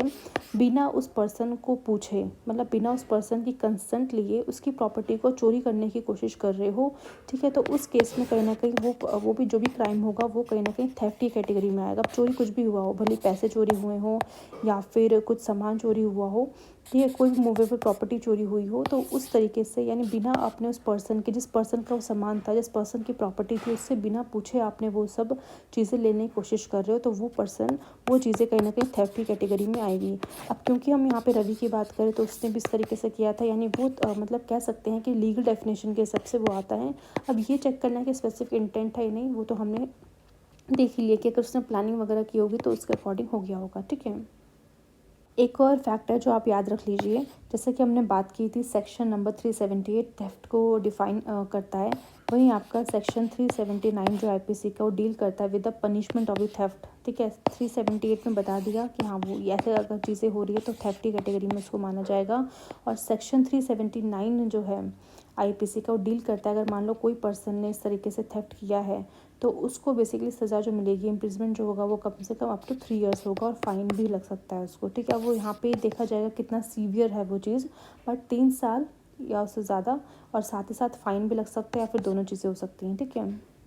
अब एक चीज़ और है जो आपको मुझे लगता है समझानी चाहिए कि जब हमने बात की थी कि ये पता करना कि इंटेंट, क्योंकि वो डिफ़िकल्ट तो है, ठीक है, नो डाउट, क्योंकि कोई भी पर्सन सामने से तो बोलेगा नहीं कि हाँ भाई मैंने प्लानिंग कर रखी थी। तो यहाँ पे हमारी जुडिशरी कहीं ना कहीं फिगर आउट करने की कोशिश कर रही है कि उस पर्सन के माइंड में क्या चल रहा है। तो यहाँ पे दो चीज़ें आ जाती हैं फिगर आउट करने के लिए, पहला कि डायरेक्ट एविडेंस हमें क्या मिलते हैं, ठीक है, और दूसरा सर्कमस्टांशियल एविडेंस क्या मिलते हैं, ठीक है। तो इन दोनों एविडेंस के बेसिस में कहीं ना कहीं जुडिशरी को पता करना है। अगर हम बात करें डायरेक्ट एविडेंस की, तो यहाँ पे बताया जा रहा है कि a confession by the defendant admitting their intention to commit crime, यानी पहला कि वो जो पर्सन है वो अपना डिफेंस, मतलब जो भी डिफेंडेंट है वो कन्फेस कर दे कि हाँ भाई मेरी इंटेंशन थी उस पर्टिकुलर क्राइम को कमिट करने की, यानी खुद से कन्फेस कर रहा है वो। तो वहाँ पे तो भाई जो है कहीं ना कहीं पूरा का पूरा आपने देख लिया किस तरीके से उसने कन्फेस किया, तो वहाँ पे हम कहीं ना कहीं उसको दोषी करार कर सकते हैं। तो ये पहला हमारा डायरेक्ट एविडेंस आ जाएगा। सेकेंड कि आई विटनेस हमें कोई ना कोई मिल गया है, तो आई विटनेस के जो भी टेस्टिमनी है कहीं ना कहीं वो काफ़ी होगी जो भी डिफेंडेंट की एक्शंस है, इंटेंशंस है, उसको पता करने के लिए, ठीक है। थर्ड डायरेक्ट एविडेंस की हम बात कर सकते हैं कि फिजिकल एविडेंस हमें कुछ मिले, कुछ ऐसे टूल्स मिले हैं जो कि थेफ्ट ने, यानी जो पर्सन है रवि की हम बात करें कि उसने जो टूल्स यूज़ करे थे उसको चोरी करने के लिए, वो टूल्स कहीं ना कहीं हमारे जो है क्राइम सीन में प्रेजेंट थे, और क्योंकि वहाँ पे जो भी पुलिस थी उसने उसको टूल्स को गैदर कर लिया था, एंड जुडिशरी ने कहीं ना कहीं उस टूल की हेल्प से पॉइंट आउट करने की कोशिश कर रही है कि हाँ उस पर्सन का इंटेंट था। तो मैं कहीं ना कहीं आपको समझाने की कोशिश कर रही हूँ कि जब भी डायरेक्ट एविडेंस जानने की बात होती है तो 3 ऑप्शंस जो है वहाँ पे प्रेजेंट होते हैं कि या तो जिसने वो क्राइम किया वो खुद कबूल कर लें, या फिर आई विटनेस कहीं ना कहीं उस चीज़ को बता दें, थर्ड या फिर जो हमारे फिजिकल टूल्स वहाँ पे प्रेजेंट है उसके थ्रू पता करने की हम कोशिश करें। अब हम बात करते हैं सर्कमस्टांशियल एविडेंस की, जो कि इनडायरेक्टली सजेस्ट करते हैं इंटेंट जो है क्या है, बेसिकली वो जानने के लिए क्या रीजनिंग, ठीक है। उससे मतलब बेसिकली देखो क्योंकि वो सर्कमस्टांशियल एविडेंस है और इनडायरेक्टली तरीके से कहीं ना कहीं यहाँ पे पता किया जा रहा है, यानी उसके पीछे का क्या रीज़न था, ठीक है, वो हम पता करने की कोशिश कर रहे हैं based on reasoning and influences. क्योंकि डायरेक्टली तो वो हमें यहाँ पे ये चीज़ कन्वे नहीं कर रहा कि हाँ उसी ने बेसिकली चोरी करी है, बट क्योंकि हम यहाँ पे अपनी रीजनिंग और इन्फ्लुएंसेस को यूज़ करेंगे ये चीज़ पता करने के लिए इनडायरेक्टली, ठीक है। तो यानी it does not directly prove, मतलब ये जो सर्कमस्टांशियल एविडेंस होते हैं वो कभी भी डायरेक्टली प्रूव तो नहीं करेंगे उसका इंटेंट क्या है, but make it reasonable to infer the defendant state of mind, यानी उस पर्टिकुलर डिफेंडेंट का स्टेट ऑफ माइंड क्या कर रहा है उसको इनडायरेक्टली कहीं ना कहीं समझने की कोशिश ज़रूर करेगा ये सर्कमस्टांशियल एविडेंसेस। तो यहाँ पे हम पहले बात करते हैं कि सस्पिशियस बिहेवियर बिफोर और ड्यूरिंग द थेफ्ट, यानी वो जो पर्सन है जिसने चोरी करी, यानी यहाँ पे बात की जा रही रवि की, तो किस तरीके से उसका बिहेवियर था बिफोर और ड्यूरिंग द थेफ्ट, यानी चोरी करने से पहले और चोरी करने के दौरान। तो उस बिहेवियर को यहाँ पे नोटिस किया जाएगा और उसे समझा जाएगा कि किस तरीके से क्या सच में उसने चोरी किया या नहीं। दूसरा है the defendant presence at the scene of the crime, यानी जिस तरीके से डिफेंडेंट को देखा गया है क्राइम सीन पे वो किस तरीके से था, वहाँ पे वो चीज़ चेक की जाएगी। Third, possession of stolen items, यानी वो जो आइटम्स उसने चुराया उससे थ्रू पता करने की कोशिश करेंगी। Prior criminal history related to the theft, यानी कि अगर वो जो पर्सन रवि है उसका पिछला जो भी क्रिमिनल हिस्ट्री है वो जानने की कोशिश किया जाएगा, ठीक है। बिकॉज यहाँ से कहीं ना कहीं एक हेल्प मिल सकती है। अगर मान लो उसने पास्ट में ऐसे बहुत सारे चोरी कर रखे तो उससे हम पता कर सकते हैं कि हाँ ये जो पर्सन ये चीज़ चुराने आया था वो कहीं ना कहीं वो प्रॉपर प्लानिंग के साथ आया था, बिकॉज उसने पहले भी ये सब चीज़ें कर चुकी है और पहले भी कहीं ना कहीं उसको पकड़ा गया है पुलिस के हाथों। नेक्स्ट है मोटिव क्या था, यानी फाइनेंशियल डिस्ट्रेस वगैरह कुछ हुआ है इसका ऐसा कि that could lead to a threat, यानी उस पर्टिकुलर जो पर्सन है या उसको फाइनेंशियली इतनी ज़्यादा नीड थी पैसों की, दैट्स वाई उसने वो चोरी की है। तो ये सब चीज़ें ऑल्दो डायरेक्टली प्रूव तो नहीं कर रही है उसका इंटेंशन क्या है, बट इनडायरेक्टली रीजनिंग यानी समझने में हेल्प करेंगे जुडिशरी को कि क्या वो पर्सन की इंटेंशन क्या थी, ठीक है। तो ये चीज़ें आपको ध्यान में रखनी है कि direct intention versus circumstantial evidence, ठीक है। तो इन शॉर्ट अगर हम समराइज़ करें इस चीज़ को तो question of fact basically focus कर रहा है कि व्हाट हैपेंड, कि वहाँ पे हुआ क्या था बाय दी एविडेंस वगैरह चेक करके। एंड क्वेश्चन ऑफ लॉ जो है इन्वॉल्व करता है applying the legal principle to those fact, यानी किस तरीके से आप लीगल प्रिंसिपल को वहाँ पे अप्लाई कर रहे हो ये चेक करके कि डेफिनेशन क्या है, क्या क्या किस बेसिकली किस प्रोसीजर से बेसिकली पता चल सकता है, किस लॉ के थ्रू ये कंफर्म हो सकता है कि उसकी इंटेंशन क्या थी। और एक बार आपको इंटेंशन पता चल गई तो किस तरीके से आप उसको फिर पनिशमेंट दे सकते हो। तो वो सब चीज़ें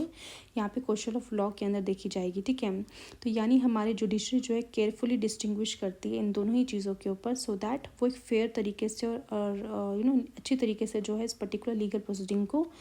कहीं ना कहीं सॉल्व कर पाए। अब हम बात करते हैं कि हमारा जो मेन जो बेसिकली हाई कोर्ट की जो पावर थी जहाँ पे हमने देखने को मिला था कि उसके पास फर्स्ट अपील के तहत भी कुछ केसेस आते हैं सबॉर्डिनेट की तरफ से, और सेकंड अपील के तहत भी जो भी ऑर्डर्स या फिर जजमेंट्स दी हैं उसके अगेंस्ट अपील आ सकती है हाई कोर्ट के पास डायरेक्टली। फर्स्ट अपील की हमने बात की थी जहाँ पे आपको देखने को मिला था कि वो जो हाई कोर्ट है यहाँ पे फैक्ट्स भी चेक करेगा, यानी अगेन वो जो भी केस है उसको फिर से कहीं ना कहीं चीज़ों को चेक करने की कोशिश करेगा। भले उस सबॉर्डिनेट कोर्ट में उस पर्टिकुलर फैक्ट्स के ऊपर बातचीत हो चुकी है कि सारे फैक्ट्स देख लिए गए हैं, सारे एविडेंसेस को देख के कहीं ना कहीं उन्होंने जजमेंट दिया है, ऑर्डर्स दिया है, बट फिर भी क्योंकि हमारे हाई कोर्ट के पास पावर है कि फर्स्ट अपील के तहत वो उस पर्टिकुलर केस को स्टार्टिंग से जो है स्टार्ट कर सकती है। और स्टार्टिंग से स्टार्ट करने की बात की जाए तो वहाँ पे जो क्वेश्चन ऑफ फैक्ट्स है वो सबके सब देखे जाएंगे, सारे के सारे एविडेंसेस को देखा जाएगा और ये पता करने की कोशिश किया जाएगा कि क्या सच में वो पर्सन ने जो क्राइम किया है वो उसके द्वारा हुआ है या नहीं हुआ है। सेकेंडली क्वेश्चन ऑफ लॉ को भी देखा जाएगा, यानी किस तरीके से जो भी लीगल प्रिंसिपल्स उसके अकॉर्डिंग अप्लाई किए जाते हैं उसके बेसिस पे जो आपका हाई कोर्ट है फिर डिसीजन देगा। पर जब हम बात करते हैं सेकेंड अपील की तो सेकेंड अपील में माना ये जाता है कि जो भी फैक्ट्स थे, ठीक है, तो वो फैक्ट्स कहीं ना कहीं मतलब एग्री कर रहा है वो पर्सन कि वो फैक्ट्स कहीं ना कहीं जेन्युइन है, ठीक है। यानी फैक्ट्स के ऊपर बहस नहीं होगी क्योंकि वहाँ पे कहीं ना कहीं इसको मान लिया गया है कि वो जो पर्सन ने क्राइम किया है उसके रिलेटेड वो फैक्ट्स जो है वो सही है, ठीक है। यानी दे कुड नॉट री argue the facts only focuses on legal rules, क्योंकि वो जो पर्सन है उन फैक्ट्स के ऊपर आर्ग्यू नहीं करेगा, क्योंकि वो फैक्ट्स के ऊपर आर्ग्यू नहीं करने का मतलब मेन चीज़ ये है कि फैक्ट्स बेसिकली इंडिकेशन दे रहे हैं कि हाँ उस पर्टिकुलर क्राइम सीन पे वो पर्सन प्रेजेंट था, कुछ ऐसे टूल्स मिले हैं, कुछ ऐसे फॉरेंसिक साइन मिले हैं जिसके थ्रू वो शो करता है कि हाँ उस पर्सन ने ही क्राइम किया है। तो फैक्ट्स पे जो है री आर्गूमेंट नहीं होने वाली है, ठीक है। अब मेन जो आर्गूमेंट होगी वो लीगल रूल्स के ऊपर होगी। अब लीगल रूल्स के ऊपर कैसे आर्गूमेंट होगी, तो भले ही मान लो उस पर्टिकुलर केस के ऊपर ऑलरेडी फर्स्ट अपील जो है फर्स्ट अपील के तहत हाई कोर्ट ने जो है अपनी जजमेंट दे दी थी और जजमेंट के थ्रू उसने बेसिकली उस पर्सन को कल्प्रिट करार कर दिया कि हाँ भाई ये पर्सन जो है इसने ही क्राइम किया है। पर जब वो पर्सन वापस से अपील लेके आ रहा है ना, सेकंड अपील लेके आ रहा है हाई कोर्ट पे, तो हाई कोर्ट कहीं ना कहीं जानता है कि भाई फर्दर हमें फैक्ट्स तो चेक करने की ज़रूरत नहीं है बिकॉज फैक्ट्स हमने अच्छे से फर्स्ट अपील में चेक कर लिए थे। बट क्योंकि यहाँ पे बात की जा रही है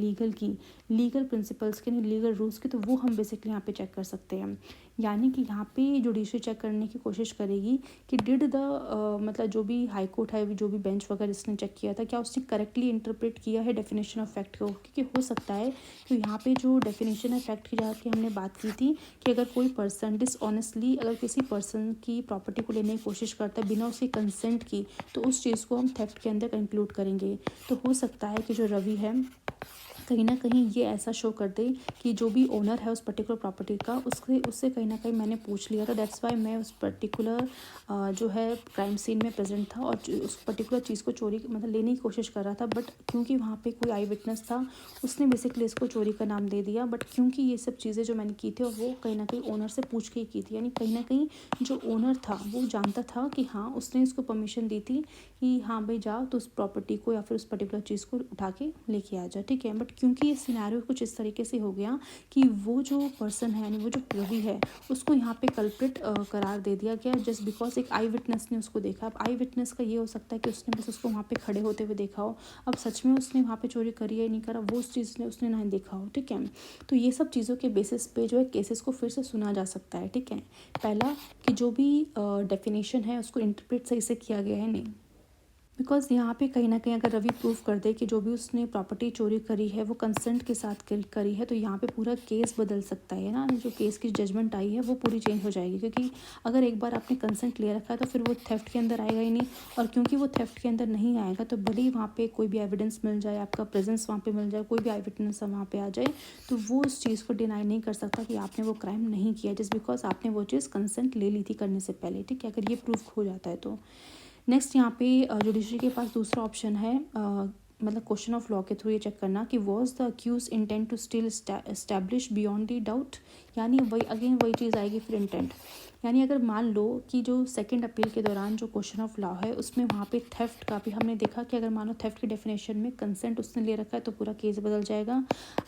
अब हम सेकंड सिनेरियो ये देख रहे हैं कि जहाँ पे थेफ्ट की डेफिनेशन के अकॉर्डिंग उस पर्सन ने क्राइम किया है, उसने कंसेंट नहीं लिया है। अब हम ये चेक करेंगे फर्दर सेकंड अपील के दौरान जो आपकी जुडिशरी वही चेक करने की कोशिश की जाएगी क्या इंटेंशन कितनी सही है और कितनी नहीं है।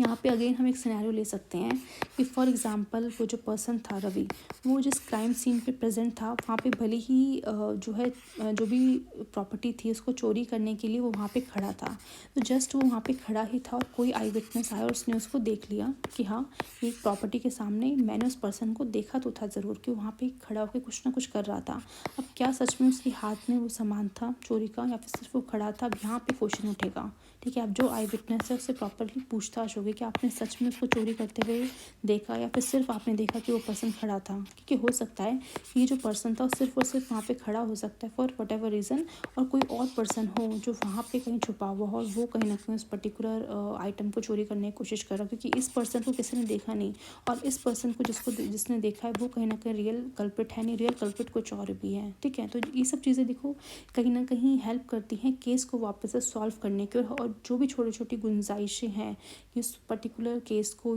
किस तरीके से जस्टिस प्रोवाइड करने की, उस पर्टिकुलर जो भी एक्यूज्ड है उसको जस्टिस प्रोवाइड करने की, तो वो हर एक चीज़ें यहाँ पे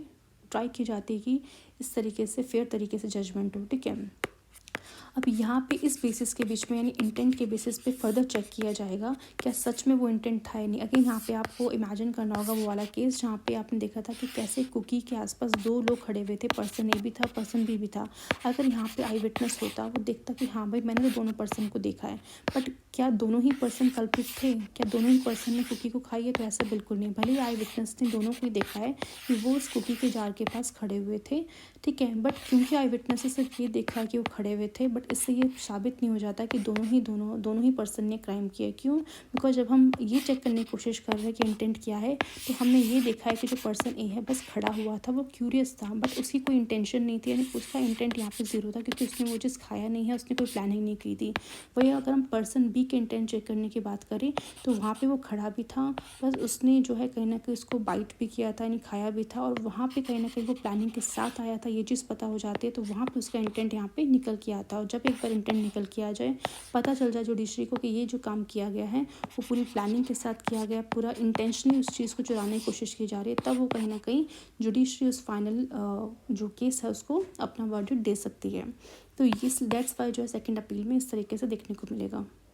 और एक बार जो है हाई कोर्ट ने इस पर्टिकुलर जो भी केस है उसमें अपना जो है कहीं ना कहीं जजमेंट दे दिया, क्योंकि सेकंड अपील में भी वो चीज़ प्रूव हो जाती है कि हाँ भाई इंटेंशन भी थी, और साथ ही साथ जो है जो डेफिनेशन जो यहाँ पे थेफ्ट की यूज़ की गई है वो भी सही करेक्टली इंटरप्रेट की गई है, दोनों चीज़ें प्रूव हो जाती हैं। तो फाइनली उस चीज़ को यानी उस कन्विक्शन को जो उन्होंने फर्स्ट अपील में दिया था उसको अपील कर दिया जाएगा, एंड जो भी अक्यूज्ड है उसको फिर जो भी सज़ा होनी चाहिए एज अ थेफ्ट के केसेस में वो सज़ा मिलेगी, और फर्दर वो अब री अपील नहीं कर पाएगी, क्योंकि जो दोनों ऑप्शंस थे उसके पास फर्स्ट अपील सेकंड अपील के वो ख़त्म हो जाएंगे, एंड उसके बाद फिर उसको जो भी सज़ा मिलती है फिर फर्दर उसके पास अगर अगर और भी कोई लीगल ऑप्शंस होंगे जैसे कि सुप्रीम कोर्ट में जाना, वो फर्दर उसकी बात है। But as a high court में वो सेकंड अपील से ज़्यादा कोई अपील अब कर नहीं पाएगा उस पर्टिकुलर जजमेंट की जो कि हाई कोर्ट ने दी है। तो ये चीज़ यहाँ पे श्योर हो जाती है। तो आई होप आपको इतना स्टोरी मैंने काफ़ी ज़्यादा डीप में बता दी है, बट बहुत इंपॉर्टेंट है, बिकॉज कई बार ये जो चीज़ें हैं हमारे माइंड में तो रह जाती हैं बट हम इसको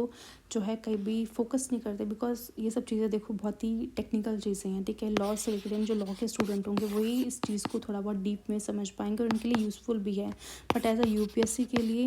इतना डिटेल में हमें जाने की ज़रूरत नहीं है, बट कहीं ना कहीं बहुत इंपॉर्टेंट था, दैट्स वाई मुझे लगा कि आपको बताना चाहिए। अगर आप एक बार इसको जो भी इसके पीछे का कंसेप्ट है अगर वो आप समझ जाओगे तो बहुत इजी हो जाएगा इन सब चीज़ों को, इन पॉइंट्स को जो है याद रखना। और एक बार आपने इसको याद कर लिया, कंसेप्चुअल आपकी एक अंडरस्टैंडिंग आ गई, तो कोई भी क्वेश्चन अगर से पर्टिकुलर एग्जाम में आता है तो वो गलत नहीं होगा, आई एम श्योर, ठीक है। अब हम चलते हैं वापस से अपने टॉपिक पे। अब हम समझने की कोशिश करते हैं कि अब फिर से हम देखते हैं किस तरीके से फर्स्ट अपील में जो भी ऑर्डर्स या जजमेंट्स दिए हैं डिस्ट्रिक्ट कोर्ट ने, एडिशनल डिस्ट्रिक्ट कोर्ट ने यानी अदर सबॉर्डिनेट कोर्ट्स ने, वो लाई करते डायरेक्टली हाई कोर्ट के पास जाते हैं और both question of law and fact को चेक किया जाता है the amount exceed the stipulated limit, ठीक है। And second appeal from the orders and the judgments of the district court and the other subordinate को lie directly of the high court, but second appeal में only the question of law की पे बात की जाती है, not the question of fact. Next है the Calcutta Bombay Madras high court have provision for intra court appeal, यानी इंट्रा कोर्ट अपील का ऑप्शन भी है व्हेन अ सिंगल जज of the intra court appeal का बेसिकली किस तरीके से बात की जा रही है, यहाँ पे सिंपली बोला जा रहा है कि व्हेन अ सिंगल जज of a high court has decided a case, मान लो कोई पर्टिकुलर केस आया, उसको उस केस को जो है बेसिकली किसने सुना, एक सिंगल जज ने सुना है, और सिंगल जज ने उस केस को सुना है उसके बाद अपना जजमेंट दे दिया है, either under the original jurisdiction के अंदर उस पर्टिकुलर केस को सुना, ओरिजिनल का बेसिकली मतलब ये है कि डायरेक्टली फर्स्ट इंस्टांस में वो पर्टिकुलर केस जो जज के पास आया हो, या फिर अपीलियट जुरिडिक्शन के तहत सुना हो यानी अपील के फॉर्म में आ रहा हो, चाहे फर्स्ट अपील हो सेकंड अपील हो, तो उस केस में देखने को ये मिलेगा an appeal from such a decision, कौन सा डिसीजन जो कि सिंगल जज ने दिया है, lie to the division bench of the same high court, ठीक है।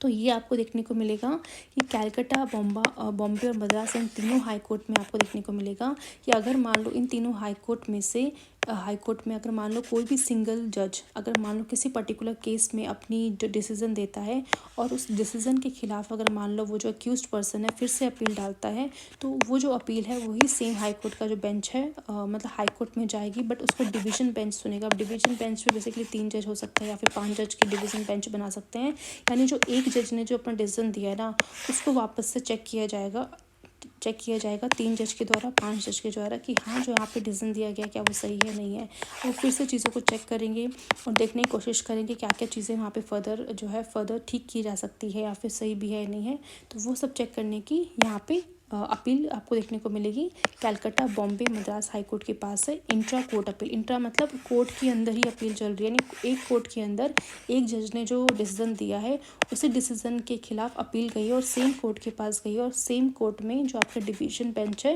बेसिकली वो कहीं ना कहीं इस पर्टिकुलर अपील को सुनने की कोशिश कर रहा है। तो आई एम श्योर ये जो इंट्रा कोर्ट यानी कोर्ट के अंदर वाली जो चीज़ें हैं वो आपको समझ में आ गई, क्योंकि नॉर्मली क्या होता है अपील में ये देखने को मिलता है कि जो सबॉर्डिनेट कोर्ट है उसकी अपील हाई कोर्ट पे जाती है, ये हमने अभी तक देख लिया। बट हाई कोर्ट के अंदर जो एक जज डिसीजन दे रहा है उस डिसीजन के खिलाफ अगर मान लो कोई अपील करता है तो वो अपील डायरेक्टली जो है हाई कोर्ट के अंदर ही जाती है, उसे सेम हाई कोर्ट सुनेगा। बट अब वो सुनने वाला वो पहले वाला जज नहीं होगा,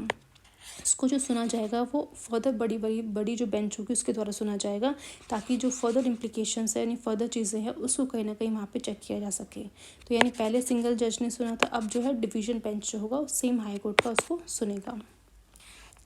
नेक्स्ट है the appeal from the decision of the administrative and other tribunals lie to the division bench of the same high court. यानी कि जो भी डिसीज़न लिया गया है एडमिनिस्ट्रेटिव या फिर अदर ट्रिब्यूनल के द्वारा, मतलब एडमिनिस्ट्रेटिव यानी जो भी छोटे छोटे ऑफिस होते हैं या फिर जो ट्रिब्यूनल्स बनाए जाते हैं स्टेट के अंदर ही, जो स्पेसिफिकली जैसे मान लो जीएसटी से रिलेटेड कोई ट्रिब्यूनल है तो जीएसटी से रिलेटेड जो भी चीज़ें होंगी वो पर्टिकुलर ट्रिब्यूनल ही सुनेगा, इसके अलावा कोई और ट्रिब्यूनल नहीं सुन सकता। तो ऐसे स्पेसिफिक ट्रिब्यूनल्स बनाए जाते हैं सरकार के द्वारा। तो ऐसे ट्रिब्यूनल्स या फिर ऐसे एडमिनिस्ट्रेटिव जो ऑफिस होते हैं, ट्रिब्यूनल्स जो होते हैं, अगर मान लो कोई डिसीज़न लेते हैं, उनके डिसीज़न से अगर मान लो आप संतुष्ट नहीं हो तो उसका अपील आप डायरेक्टली हाई कोर्ट से सेम हाई कोर्ट के पास, मतलब स्टेट हाई कोर्ट के पास भेज सकते हो, और वो जो अपील है वो डिवीज़न बेंच के पास जाएगा। यानी अगर हम बात करते हैं फॉर एग्ज़ाम्पल यूपी की, तो यूपी में मान लो एक ट्रिब्यूनल है जो कहीं ना कहीं एक पर्टिकुलर केस को सुन रहा है। अगर मान लो उसने जो डिसीज़न लिया, वो जो भी अक्यूज पर्सन है उसको मतलब जो भी पार्टी उससे एग्रीवेटेड है उसको कहीं ना कहीं सही नहीं लगा, तो वो क्या करेगी, उस पर्टिकुलर ट्रिब्यूनल को, उस पर्टिकुलर ट्रिब्यूनल का जो भी डिसीजन है उसको अपील जो है यूपी की हाई कोर्ट में डाल देगी। ठीक है, ट्रिब्यूनल कहाँ पे था, यूपी में प्रेजेंट था, और उसकी अपील भी कहाँ जाएगी, यूपी के हाई कोर्ट में जाएगी। अब यूपी का जो हाई कोर्ट है वो अपनी सिंगल जज को नहीं देगा, वो डिवीज़न बेंच को देगा। क्यों, मतलब यहाँ पे कहीं ना कहीं 3 से 5 जज रखने का मेन मकसद यही है कि ऑलरेडी जिसने ट्रिब्यूनल में सुना होगा वहाँ पे भी जज बैठे होंगे, बट 3 से 5 जज यहाँ पे रखने का मेन मकसद ये है कि 3 से 5 जज यहाँ पे एक्सपर्टीज़ इन्वॉल्व होगी, उनका एक्सपीरियंस इन्वॉल्व होगा। यानी अब यहाँ पे एक जज अपना दिमाग लगा के इसको सॉल्व नहीं कर रहा है, 3 से 4 यानी मतलब डिपेंड करता है कितना डिवीज़न बेंच बना रहे हैं, पर अभी मान के चलते हैं कि 3 से 5 जज अगर मान लो उस पर्टिकुलर डिवीज़न बेंच में प्रेजेंट है, तो वहाँ पे पांचों जो है अपना अपना जो है बयान देंगे, और फिर जो मेजॉरिटी में जो भी डिसीजन निकल के आएगा वो कहीं ना कहीं यहाँ पे एज अ जजमेंट की फॉर्म में दिया जाएगा। ठीक है। In 1997, the Supreme Court ruled that the tribunals are subject to the writ jurisdiction of the High Court. ठीक, यानी 1997 में यानी ट्रिब्यूनल्स को भी जो है रिट जुरिडिक्शन दिया जा सकता है हाई कोर्ट के द्वारा। Consequently it is not possible for aggrieved person to approach the supreme court directly against the decision of the tribunal without first going to the high court. तो again यहाँ पे आपको बहुत इंपॉर्टेंट है जानना कि जो 1997 है उससे पहले क्या होता था कि जो ट्रिब्यूनल्स ने जो भी जजमेंट्स दी हैं या फिर जो भी डिसीजन दिया है उससे रिलेटेड लोग अपील जो है बेसिकली क्या करते थे, डायरेक्टली सुप्रीम कोर्ट में चले जाते थे। जो ट्रिब्यूनल जो कि एक स्टेट में वर्क कर रहा है उसने कोई भी डिसीजन लिया है तो उसके अगेंस्ट अपील कहाँ जा रही है, डायरेक्टली सुप्रीम कोर्ट में जा रही है। यानी हाई कोर्ट को बीच में आपने कहीं ना कहीं रिप्लेस कर दिया। तो इसलिए आपको देखने को मिलेगा कि 1997 में इस चीज़ को नोटिस किया गया कि भाई ये जो चीज़ें हो रही है ना कि डायरेक्टली ट्रिब्यूनल से आप सीधा केस लेके सुप्रीम कोर्ट में चले जा रहे हो। ऑलरेडी सुप्रीम कोर्ट का वर्कलोड इतना ज़्यादा है, ऑलरेडी वो अपना जुरिसडिक्शन अपना उसके पास फर्दर अपनी ओरिजिनल जुरिसडिक्शन की पावर है, जुरिसडिक्शन की पावर, मतलब इतना सब कुछ लोड उसके पास ऑलरेडी है। और यहाँ पे आप कहीं ना कहीं जो एक हायरार्की है उसको मिस आउट करने की कोशिश कर रहे हो। दैट्स वाई 1997 में सुप्रीम कोर्ट को क्या बेसिकली रूलिंग निकालता है कि जो भी ट्रिब्यूनल्स हैं वो उनको सबसे पहले जो भी ट्रिब्यूनल्स के डिसीजन होंगी उस डिसीजन के कारण उसके डिसीजन की जो भी अपील होगी सबसे पहले कहाँ पे जाएगी, वो सबसे पहले हाई कोर्ट के पास जाएगी। एंड देन अगर फिर भी आपको जो है वहाँ पे जस्टिस नहीं मिलता देन आप सुप्रीम कोर्ट के पास जाओ। यानी डायरेक्ट आप सुप्रीम कोर्ट के पास अब नहीं जा सकते, सबसे पहले आपको कहाँ जाना पड़ेगा, हाई कोर्ट के पास जाना पड़ेगा। और ये चीज़ कब पता चली, 1997 में सुप्रीम कोर्ट ने ये चीज़ बताई थी। ठीक है, तो यहाँ पे हमने जो क्रिमिनल मैटर है जो कि काफ़ी दिखने में शॉर्ट है बट काफ़ी टाइम लग गया है, तो आई एम श्योर आप समझ गए होंगे किस तरीके से यहाँ पे टेक्निकलिटीज़ थी वो हमने समझ लिया। अब यहाँ पे क्रिमिनल मैटर में ज़्यादा कुछ बचा नहीं हुआ है। यहाँ पे सिंपली क्रिमिनल मैटर्स में बताया जा रहा है कि appeal from the judgment of a session court और एडिशनल सेशन कोर्ट। अगेन ये सारी चीज़ें हम सबॉर्डिनेट वाले कोर्ट के जो चैप्टर उसमें पढ़ेंगे कि सेशंस कोर्ट क्या होते हैं, एडिशनल सेशन कोर्ट क्या होते हैं। बट अभी के लिए आप समझ लो कि जो भी जजमेंट्स दिए जाते हैं सेशन कोर्ट के द्वारा या फिर एडिशनल सेशन कोर्ट के द्वारा, उससे रिलेटेड जो भी अपील है वो डायरेक्टली हाई कोर्ट के पास आती है। If the sentence is one of the imprisonment for more than 7 year, अगर वहाँ पे यानी सेशन कोर्ट के द्वारा या फिर एडिशनल सेशन कोर्ट के द्वारा, देखो session court additional session court कहीं ना कहीं क्रिमिनल मैटर्स में डील करते हैं, और उन्होंने मान लो किसी पर्टिकुलर केस में एक पर्सन को जो है 7 या फिर 7 साल से ज़्यादा की सज़ा दी है, तो क्योंकि वहाँ पे आपने उस पर्सन को 7 साल और 7 साल से ज़्यादा की सज़ा दी है, तो वहीं एक पर्सन को जो है उसके पास राइट आ जाता है कि कहीं ना कहीं वो उस पर्टिकुलर ऑर्डर के अगेंस्ट या फिर जजमेंट के अगेंस्ट अपील डाल सकता है हाई कोर्ट में कि भाई मुझे यहाँ पे 7 साल की सज़ा दी है, तो एक बार आप यहाँ पे फिर से चेक करो, फिर से जो है कहीं ना कहीं मेरी केस को रीओपन करो और फिर जो भी फैक्ट्स वगैरह चेक करने हैं, लॉ चेक करना है, फिर वो सब यहाँ पे किया जाएगा। तो it should also be noted here that the death sentence popularly known as a capital punishment awarded by a sessions court or additional sessions court should be confirmed by the high court before it can be executed whether there is appeal by a convicted person or not। यानी अभी जो हमने बात की वो तो हमने बात की इम्प्रिजमेंट की। अगर 7 या 7 से ज़्यादा साल के लिए अगर किसी पर्सन को कैद होती है तो उस केस में अपील जा सकती है हाई कोर्ट में।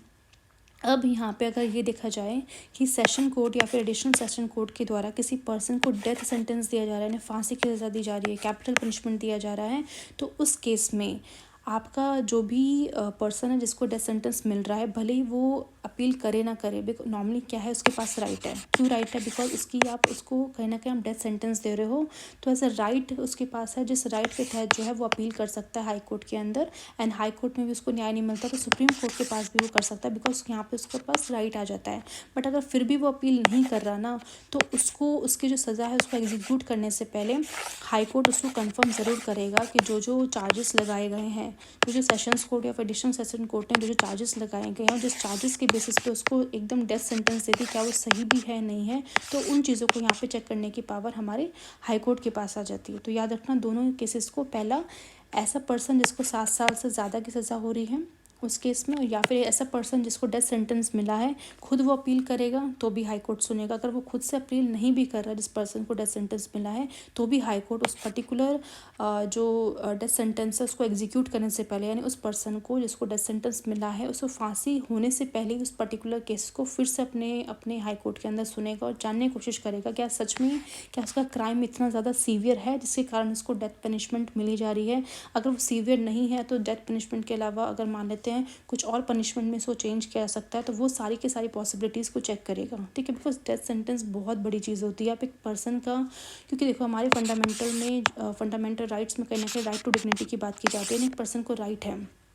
वो राइट अब यहाँ पे डेथ सेंटेंस के तहत जो छीना जा रहा है, तो जब भी किसी पर्सन की राइट को छीनने की बात आती है तो ऑब्वियसली हाई कोर्ट पिक्चर में आता है। अब जब यहाँ पे आप डेथ सेंटेंस दे रहे हो तो उसके पीछे का रीज़न जानना बहुत ज़्यादा ज़रूरी हो जाता है कि क्या सच में उसने इतना हीनियस क्राइम किया है, क्या सच में उसका क्राइम इतना बड़ा है कि आपको उसको डेथ सेंटेंस दिया जा रहा है। तो अगर वो सबूत इस तरीके से मिलते हैं या फिर सारे के सारे चीज़ें इस तरीके से इंडिकेट करते हैं कि सच में उसने जो क्राइम किया है वो कहीं ना कहीं काफ़ी ज़्यादा हीनियस क्राइम है, और हमारे लॉ में हमारे जितने भी लॉज बनाए गए हैं उसको इंटरप्रेट करके ये पता चलता है कि हाँ ऐसा ऐसा क्राइम अगर होता है तो उस केस में उस पर्सन को डेथ सेंटेंस मिलना चाहिए। देन यहाँ पे कहीं ना कहीं आप चेक कर सकते हो कि जो क्वेश्चन ऑफ लॉ है वहाँ पे इसको बेसिकली देखा गया है। क्वेश्चन ऑफ लॉ के थ्रू ये बेसिकली हमने चेक कर लिया कि प्रॉपर डेफिनेशन, यहाँ पे लीगल डेफिनेशन को ध्यान में रख के सजा दी जा रही है, और जो भी इंटेंशन थी यानी जो भी उसने क्राइम किया वो भी यहाँ पे चेक हो चुकी है। और सब चीज़ें चेक होने के बाद कहीं ना कहीं हमारे लॉ में अगर उस चीज़ को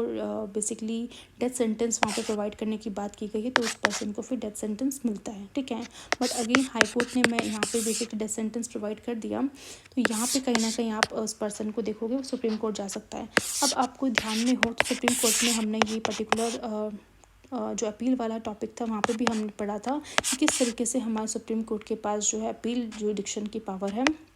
तो यहाँ पे हमने देखने की कोशिश की थी कि अगर मान लो कोई पर्सन है जिसने सेशंस कोर्ट में उसको बेसिकली फ्री कर दिया था, उसने कोई क्राइम किया बट उसको फ्री कर दिया, बट हाई कोर्ट ने वो पर्टिकुलर केस अपने पास ले लिया और पर्टिकुलर केस लेने के बाद उसने या तो उसको इम्प्रिजमेंट की सज़ा दे दी है। ठीक है, आई थिंक 7 साल की सज़ा थी या 10 साल की, एक बार आप कंफर्म कर लेना, यहाँ पे थोड़ा सा डाउट है मुझे। ठीक है, तो यहाँ पे मुझे डाउट था वो क्लियर हो चुका है। बेसिकली यहाँ पे बात की जा रही थी 10 साल की सज़ा की। ठीक है, तो एक बार मैं उस चीज़ को फर्दर रिवाइज़ करवा देती हूँ बिकॉज बहुत इंपॉर्टेंट है। वहाँ पे भी हमने देखा था किस तरीके से सुप्रीम कोर्ट को जो है अपीलेट जुरिडिक्शन है उसकी क्रिमिनल मैटर्स में। तो वहाँ पे कहीं ना कहीं हमने 2 चीज़ें देखी थी। पहला कि अगर मान लेते हैं, पहला केस था जहाँ पे अगर मान लो कोई क्राइम हुआ है और हीनियस क्राइम हुआ है और सबॉर्डिनेट कोर्ट ने कहीं ना कहीं उस पर्टिकुलर हीनियस क्राइम के तहत उस पर्सन को जो है फ्री कर दिया, मतलब जिसने क्राइम किया था उस पर्सन को कहीं ना कहीं उसके चार्जेस जो लगाए गए थे उसके पास कि उसने क्राइम किया उसको उस चार्जेस से फ्री कर दिया और कहीं ना कहीं उसको निर्दोष साबित कर दिया है। तो वो पर्सन जिसके साथ वो क्राइम हुआ है, मान लो जिस लड़की के साथ वो क्राइम हुआ है, वो कहीं ना कहीं अब अपील डाल सकती है हाई कोर्ट पे और फिर से अपना केस को रीओपन कर सकती है। अब हाई कोर्ट क्या करेगा, फिर से सारे के सारे फैक्ट्स को सुनेगा, फिर से सारे जो भी लॉज वहाँ पे इंडल्ज है उस सब लॉज को देखेगा, और ये सब देखने के बाद मान लेते हैं जिसने वो क्राइम किया है उसको फाइनली जो है कन्विक्ट कर दिया जाता है, यानी वहाँ पे हाई कोर्ट यहाँ पे क्या कर रही है, सेंटेंस ऑफ डेथ दे रही है उस पर्सन को जिसने वहाँ पे सच में क्राइम किया, जिसने वहाँ पे हीनियस क्राइम किया, उस पर्सन को यहाँ पे सेंटेंस ऑफ डेथ दे रहा है। तो वहाँ पे हमने देखा था कि वो पर्सन जिसको सेंटेंस ऑफ डेथ मिला है, क्योंकि उसके पास राइट है किस चीज़ का, कि वो अपील डाल सकता है सुप्रीम कोर्ट में, और उसका जो राइट है बेसिकली राइट ऑफ मैटर माना जाएगा, नहीं मैटर ऑफ राइट के अंदर ये चीज़ आएगा कि यहाँ पे जो भी अपील है डायरेक्टली जो है सुप्रीम कोर्ट के पास चली जाएगी। यानी इस केस में देखने को ये मिलेगा कि वो उसके लिए हाई कोर्ट को कोई भी सर्टिफिकेशन देने की ज़रूरत नहीं है। सर्टिफिकेशन देने का मतलब है कि हाई कोर्ट बेसिकली सर्टिफिकेशन देता है कि जो भी जजमेंट मैंने दिए हैं उसको डायरेक्टली सुप्रीम कोर्ट सुन ले, ठीक है। जब वो सर्टिफाई करता है तभी सुप्रीम कोर्ट सुनता है, ठीक है। एक तो ये वाला केस है। दूसरा ये वाला केस है, अगर मान लो किसी भी पर्सन को हाई कोर्ट के अंदर अगर डेथ सेंटेंस मिल रहा है, तो जिस पर्सन को डेथ सेंटेंस मिल रहा है ना, जिस पर्टिकुलर क्राइम की वजह से डेथ सेंटेंस मिल रहा हो, तो वो पर्सन के पास अपना मैटर ऑफ राइट आ जाता है और राइट के तहत वो डायरेक्टली सुप्रीम कोर्ट पे अपील कर सकता है। और क्योंकि आप एक पर्सन को डेथ सेंटेंस दे रहे हो, अगेन वही चीज़ कि अब बहुत ध्यान से ये सब चीज़ें जो है बारीकी से चेक करनी बहुत इंपॉर्टेंट है कि क्या सच में उसने ऐसा क्राइम किया है जिससे उसको डेथ सेंटेंस मिल सकता है। तो ये अगेन हमने देखा था सुप्रीम कोर्ट की एपीलेट जुरिडिक्शन में। सेकंड केस हमने देखा था कि फॉर एग्जांपल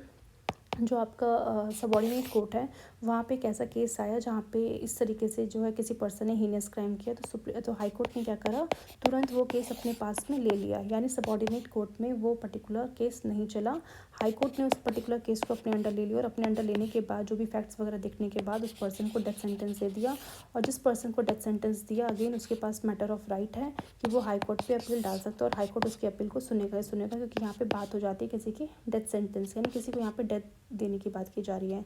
थर्ड केस हमने देखा था कि अगर ऐसा कोई भी मैटर जहाँ पे हाई कोर्ट सेटिस्फाई कर दे कि भाई ये मैटर जो है फिट है कि यहाँ पे सुप्रीम कोर्ट की को आप बेसिकली अपील कर सकते हो, यानी हाई कोर्ट यहाँ पे खुद सर्टिफाई कर रहा है कि ये जो भी केस है वहाँ पे सुप्रीम कोर्ट पे आप अपील डाल सकते हो, तो वो मैटर भी अगेन सुप्रीम कोर्ट के पास चले जाता है, ठीक है। तो यानी कि अभी हमने जो पहला और सेकंड सिनेरियो देखा, वहाँ पे कहीं ना कहीं मैटर ऑफ राइट की बात हमने देखी कि किस तरीके से वो जो पर्सन है जिसको डेथ सेंटेंस मिल रहा है वो डायरेक्टली सुप्रीम कोर्ट के पास जा सकता है, भले हाई कोर्ट सर्टिफाई करे या ना करे, ठीक है।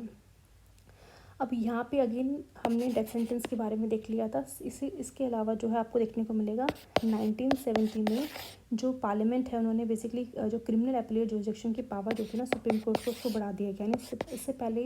आपको देखने को मिलेगा सिर्फ ऐसे डेथ के केसेस जो थे वही सुप्रीम कोर्ट के पास आते थे अपील के फॉर्म में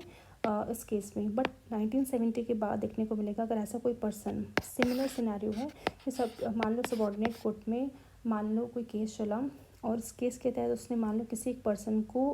कहीं ना कहीं फ्री कर दिया, और क्योंकि उसने फ्री कर दिया तो हाई कोर्ट में वो अपील आई। भाई ऑब्वियसली आप एक पर्सन को यानी कल्प्रिट को फ्री कर दोगे तो दूसरी पार्टी जो है कहीं ना कहीं हाई कोर्ट में अपील डालेगी, और हाई कोर्ट ने अब उसको यहाँ पे सज़ा दी है, करीबन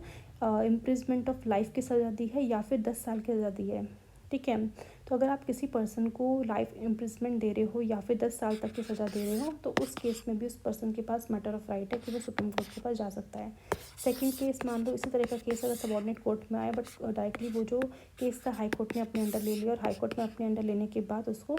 या तो लाइफ इम्प्रिजमेंट की सज़ा दे दी है या फिर 10 साल की सज़ा दे दी है, तो अगेन उस पर्सन के पास मैटर ऑफ राइट है जिसके तहत वो सुप्रीम कोर्ट में अपील कर सकता है, ठीक है। तो यानी आज के टाइम पे जो हमारा सुप्रीम कोर्ट है उसके पास जो क्रिमिनल अपीलेट जुरिडिक्शन की जो पावर है वो दोनों केसेस में अप्लाई होती है। पहला अगर हाई कोर्ट के द्वारा जो भी डेथ सेंटेंस दिया जा रहा है उस केस में, या फिर हाई कोर्ट के द्वारा अगर लाइफ इम्प्रिजमेंट दिया जा रहा हो या फिर 10 साल की सज़ा दी जा रही हो, तो उस केस में जो अपील सुप्रीम कोर्ट के पास जा सकती है, ठीक है। और ये चीज़ हमने देख ली किस तरीके से सबऑर्डिनेट कोर्ट में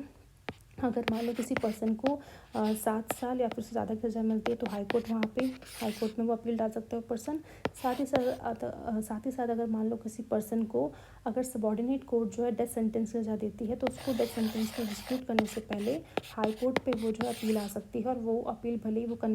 जो पर्सन है कन्विक्ट जिसको बेसिकली सज़ा दी जा रही है वो भले अपील करे ना करें, बट उसके एग्जीक्यूशन से पहले जो हाई कोर्ट उस चीज़ को क्रॉस चेक करेगा, ठीक है। अब यहाँ पे आपको एक केस और नोट करना है जहाँ सुप्रीम कोर्ट में हमने बेसिकली पढ़ा था कि फॉर एग्जांपल मान लो सबऑर्डिनेट कोर्ट है, सबऑर्डिनेट कोर्ट ने मान लो किसी पर्सन को डेथ सेंटेंस दिया, और डेथ सेंटेंस देने के बाद अगर मान लो वो जो कन्विक्टेड पर्सन है, ठीक है, उसने हाई कोर्ट पे अपील डाली और हाई कोर्ट ने उस पर्टिकुलर केस में फ्री कर दिया उस पर्सन को कि भाई जो जो चार्जेस लगाए गए थे कहीं ना कहीं वो सही नहीं है, यानी इस पर्सन को अब डेथ सेंटेंस नहीं मिलेगा। यानी हाई कोर्ट यहाँ पे फ्री कर रहा है। तो हाई कोर्ट यहाँ पे फ्री कर रहा है, तो जिस पर्सन को डेथ सेंटेंस मिला था पहले, वो तो अब फर्दर सुप्रीम कोर्ट में नहीं डालेगा अपनी अपील। यानी कि जो सेकंड पार्टी है जिसके साथ अन्याय हुआ है, जिसको जस्टिस नहीं मिला, वो सुप्रीम कोर्ट जाएंगे। अब क्योंकि वो सुप्रीम कोर्ट जाएंगे, वो जो वहाँ पे अपील करेंगे वो मैटर ऑफ राइट के थ्रू अपील नहीं होगी, ठीक है। वो सिंपली अपील कर सकते हैं बिकॉज उन्हें यहाँ पे हाई कोर्ट में जस्टिस नहीं मिला, तो वो अपील कहीं ना कहीं सुप्रीम कोर्ट के पास जाएगी। तो सुप्रीम कोर्ट के ऊपर है कि उस अपील को वो इंटरटेन करता है या नहीं करता, ठीक है। बट क्योंकि अब वो वहाँ पे उस पर्सन का राइट नहीं आता, क्योंकि राइट जो मैटर ऑफ राइट की बात है ना, वो तभी आएगी जब बेसिकली डेथ जैसी चीज़ें इन्वॉल्व होगी, ठीक है। तो उस केस में कहीं ना कहीं आपके पास मैटर ऑफ राइट आता है। बट किसी और यहाँ पे क्योंकि अब उस पर्सन को फ्री कर दिया गया है, जो सेकंड पार्टी है वो अपना राइट नहीं बोल सकती कि जो अपील है वो मेरा अधिकार है। नहीं, अधिकार उस पर्सन का था जिसको डेथ सेंटेंस मिल रहा था, जिसको लाइफ इम्प्रिजनमेंट मिल रही थी। बट जिस पर्सन को सज़ा नहीं मिल रही है, बट क्योंकि उसको न्याय भी नहीं मिला है, तो वो अपील भली कर सकती है, बट उस अपील को अपना राइट का नाम नहीं दे सकती, ठीक है। तो ये चीज़ अगेन आपको मैंने सुप्रीम कोर्ट के वाले चैप्टर में समझाई थी। आई होप आप इस चीज़ को याद रखेंगे, ठीक है। तो ये सारी चीज़ें जो हमने डिस्कस करी, अगर कोई भी डाउट हो तो प्लीज़ वीडियो को रिवाइंड करके इसको फिर से सुनने की कोशिश करना, बिकॉज बहुत इंपॉर्टेंट और बहुत टेक्निकल है। अगर छोटी सी भी छोटी चीज़ अगर आप मिस आउट होती है या फिर हम गलत इंटरप्रेट कर लोगे, तो आपका क्वेश्चन कहीं ना कहीं उससे गलत हो जाएगा। तो बहुत इंपॉर्टेंट है कि हर एक चीज़ों को आप ध्यान से समझो और उसे नोट डाउन करो, रिवाइज करते हुए चलो, सो दैट अगर इससे रिलेटेड कोई भी क्वेश्चन आए तो आप उसको ईजिली सॉल्व कर पाओ, ठीक है। तो ये चीज़ हमने यहाँ पे देख लिया है। नेक्स्ट यहाँ पे बताया जा रहा है, in some cases specified in various provisions of the Criminal Procedure 1973, the appeal from the judgment of the Assistant Session Judge, Metropolitan Magistrate or other Magistrate Judicial lie to the High Court। यानी कि अब यहाँ पे बात की जा रही है कि जो भी असिस्टेंट जज सेशन जज होते हैं या तो मेट्रोपॉलिटन में जो मैजिस्ट्रेट होते हैं, देखो मेट्रोपॉलिटन सिटीज़ ऐसी सिटीज़ होते हैं जहाँ पे पॉपुलेशन एक लिमिट से ज़्यादा होती है। वो लिमिट क्या है वो हम देखेंगे जब हम बेसिकली म्यूनसिपालिटीज़ या बेसिकली जो पंचायत वगैरह है म्यूनसिपालिटी, तो जब वो चैप्टर हम देखेंगे तो वहाँ पे उस चीज़ को हम समझेंगे। बट अभी के लिए याद रख लो कि जो ऐसी मेट्रोपॉलिटन मजिस्ट्रेट होते हैं या फिर जो बाकी जो मजिस्ट्रेट जुडिशियल होते हैं, उनकी जो भी वो जजमेंट दे रहे हैं, उस पर्टिकुलर जजमेंट से रिलेटेड जो अपील है वो आपके हाई कोर्ट में जाएगी, ठीक है। तो अभी तक हमने ये देख लिया कि सबऑर्डिनेट कोर्ट में जो भी चीज़ें हो रही हैं, जो भी ऑर्डर्स जजमेंट आ रहे हैं, उसकी अपील कहाँ जा रही है, हाई कोर्ट में जा रही है। ट्रिब्यूनल्स में अगर मान लो कोई भी जजमेंट आ रहे हैं तो डायरेक्टली हाई कोर्ट में जाएगा, यानी वो सुप्रीम कोर्ट में नहीं जा सकता, पहले उसको सबसे पहले हाई कोर्ट में ही जाना पड़ेगा उस पर्टिकुलर जजमेंट के खिलाफ उस पर्सन को। देन अगर उसको वहाँ पे भी हाई कोर्ट में जस्टिस नहीं मिलता, देन वो सुप्रीम कोर्ट जा सकता है, यानी पहले उसको हाई कोर्ट जाना पड़ेगा। इसके अलावा हमने ये देख लिया कि जो जितने भी सेशंस जज है, मेट्रोपॉलिटन मजिस्ट्रेट है या फिर अदर मजिस्ट्रेट जुडिशियल है, उनकी भी अगर मान लो कोई पर्टिकुलर जजमेंट्स आती हैं तो इससे अपील भी आपकी हाई कोर्ट में ही जाएगी, ठीक है।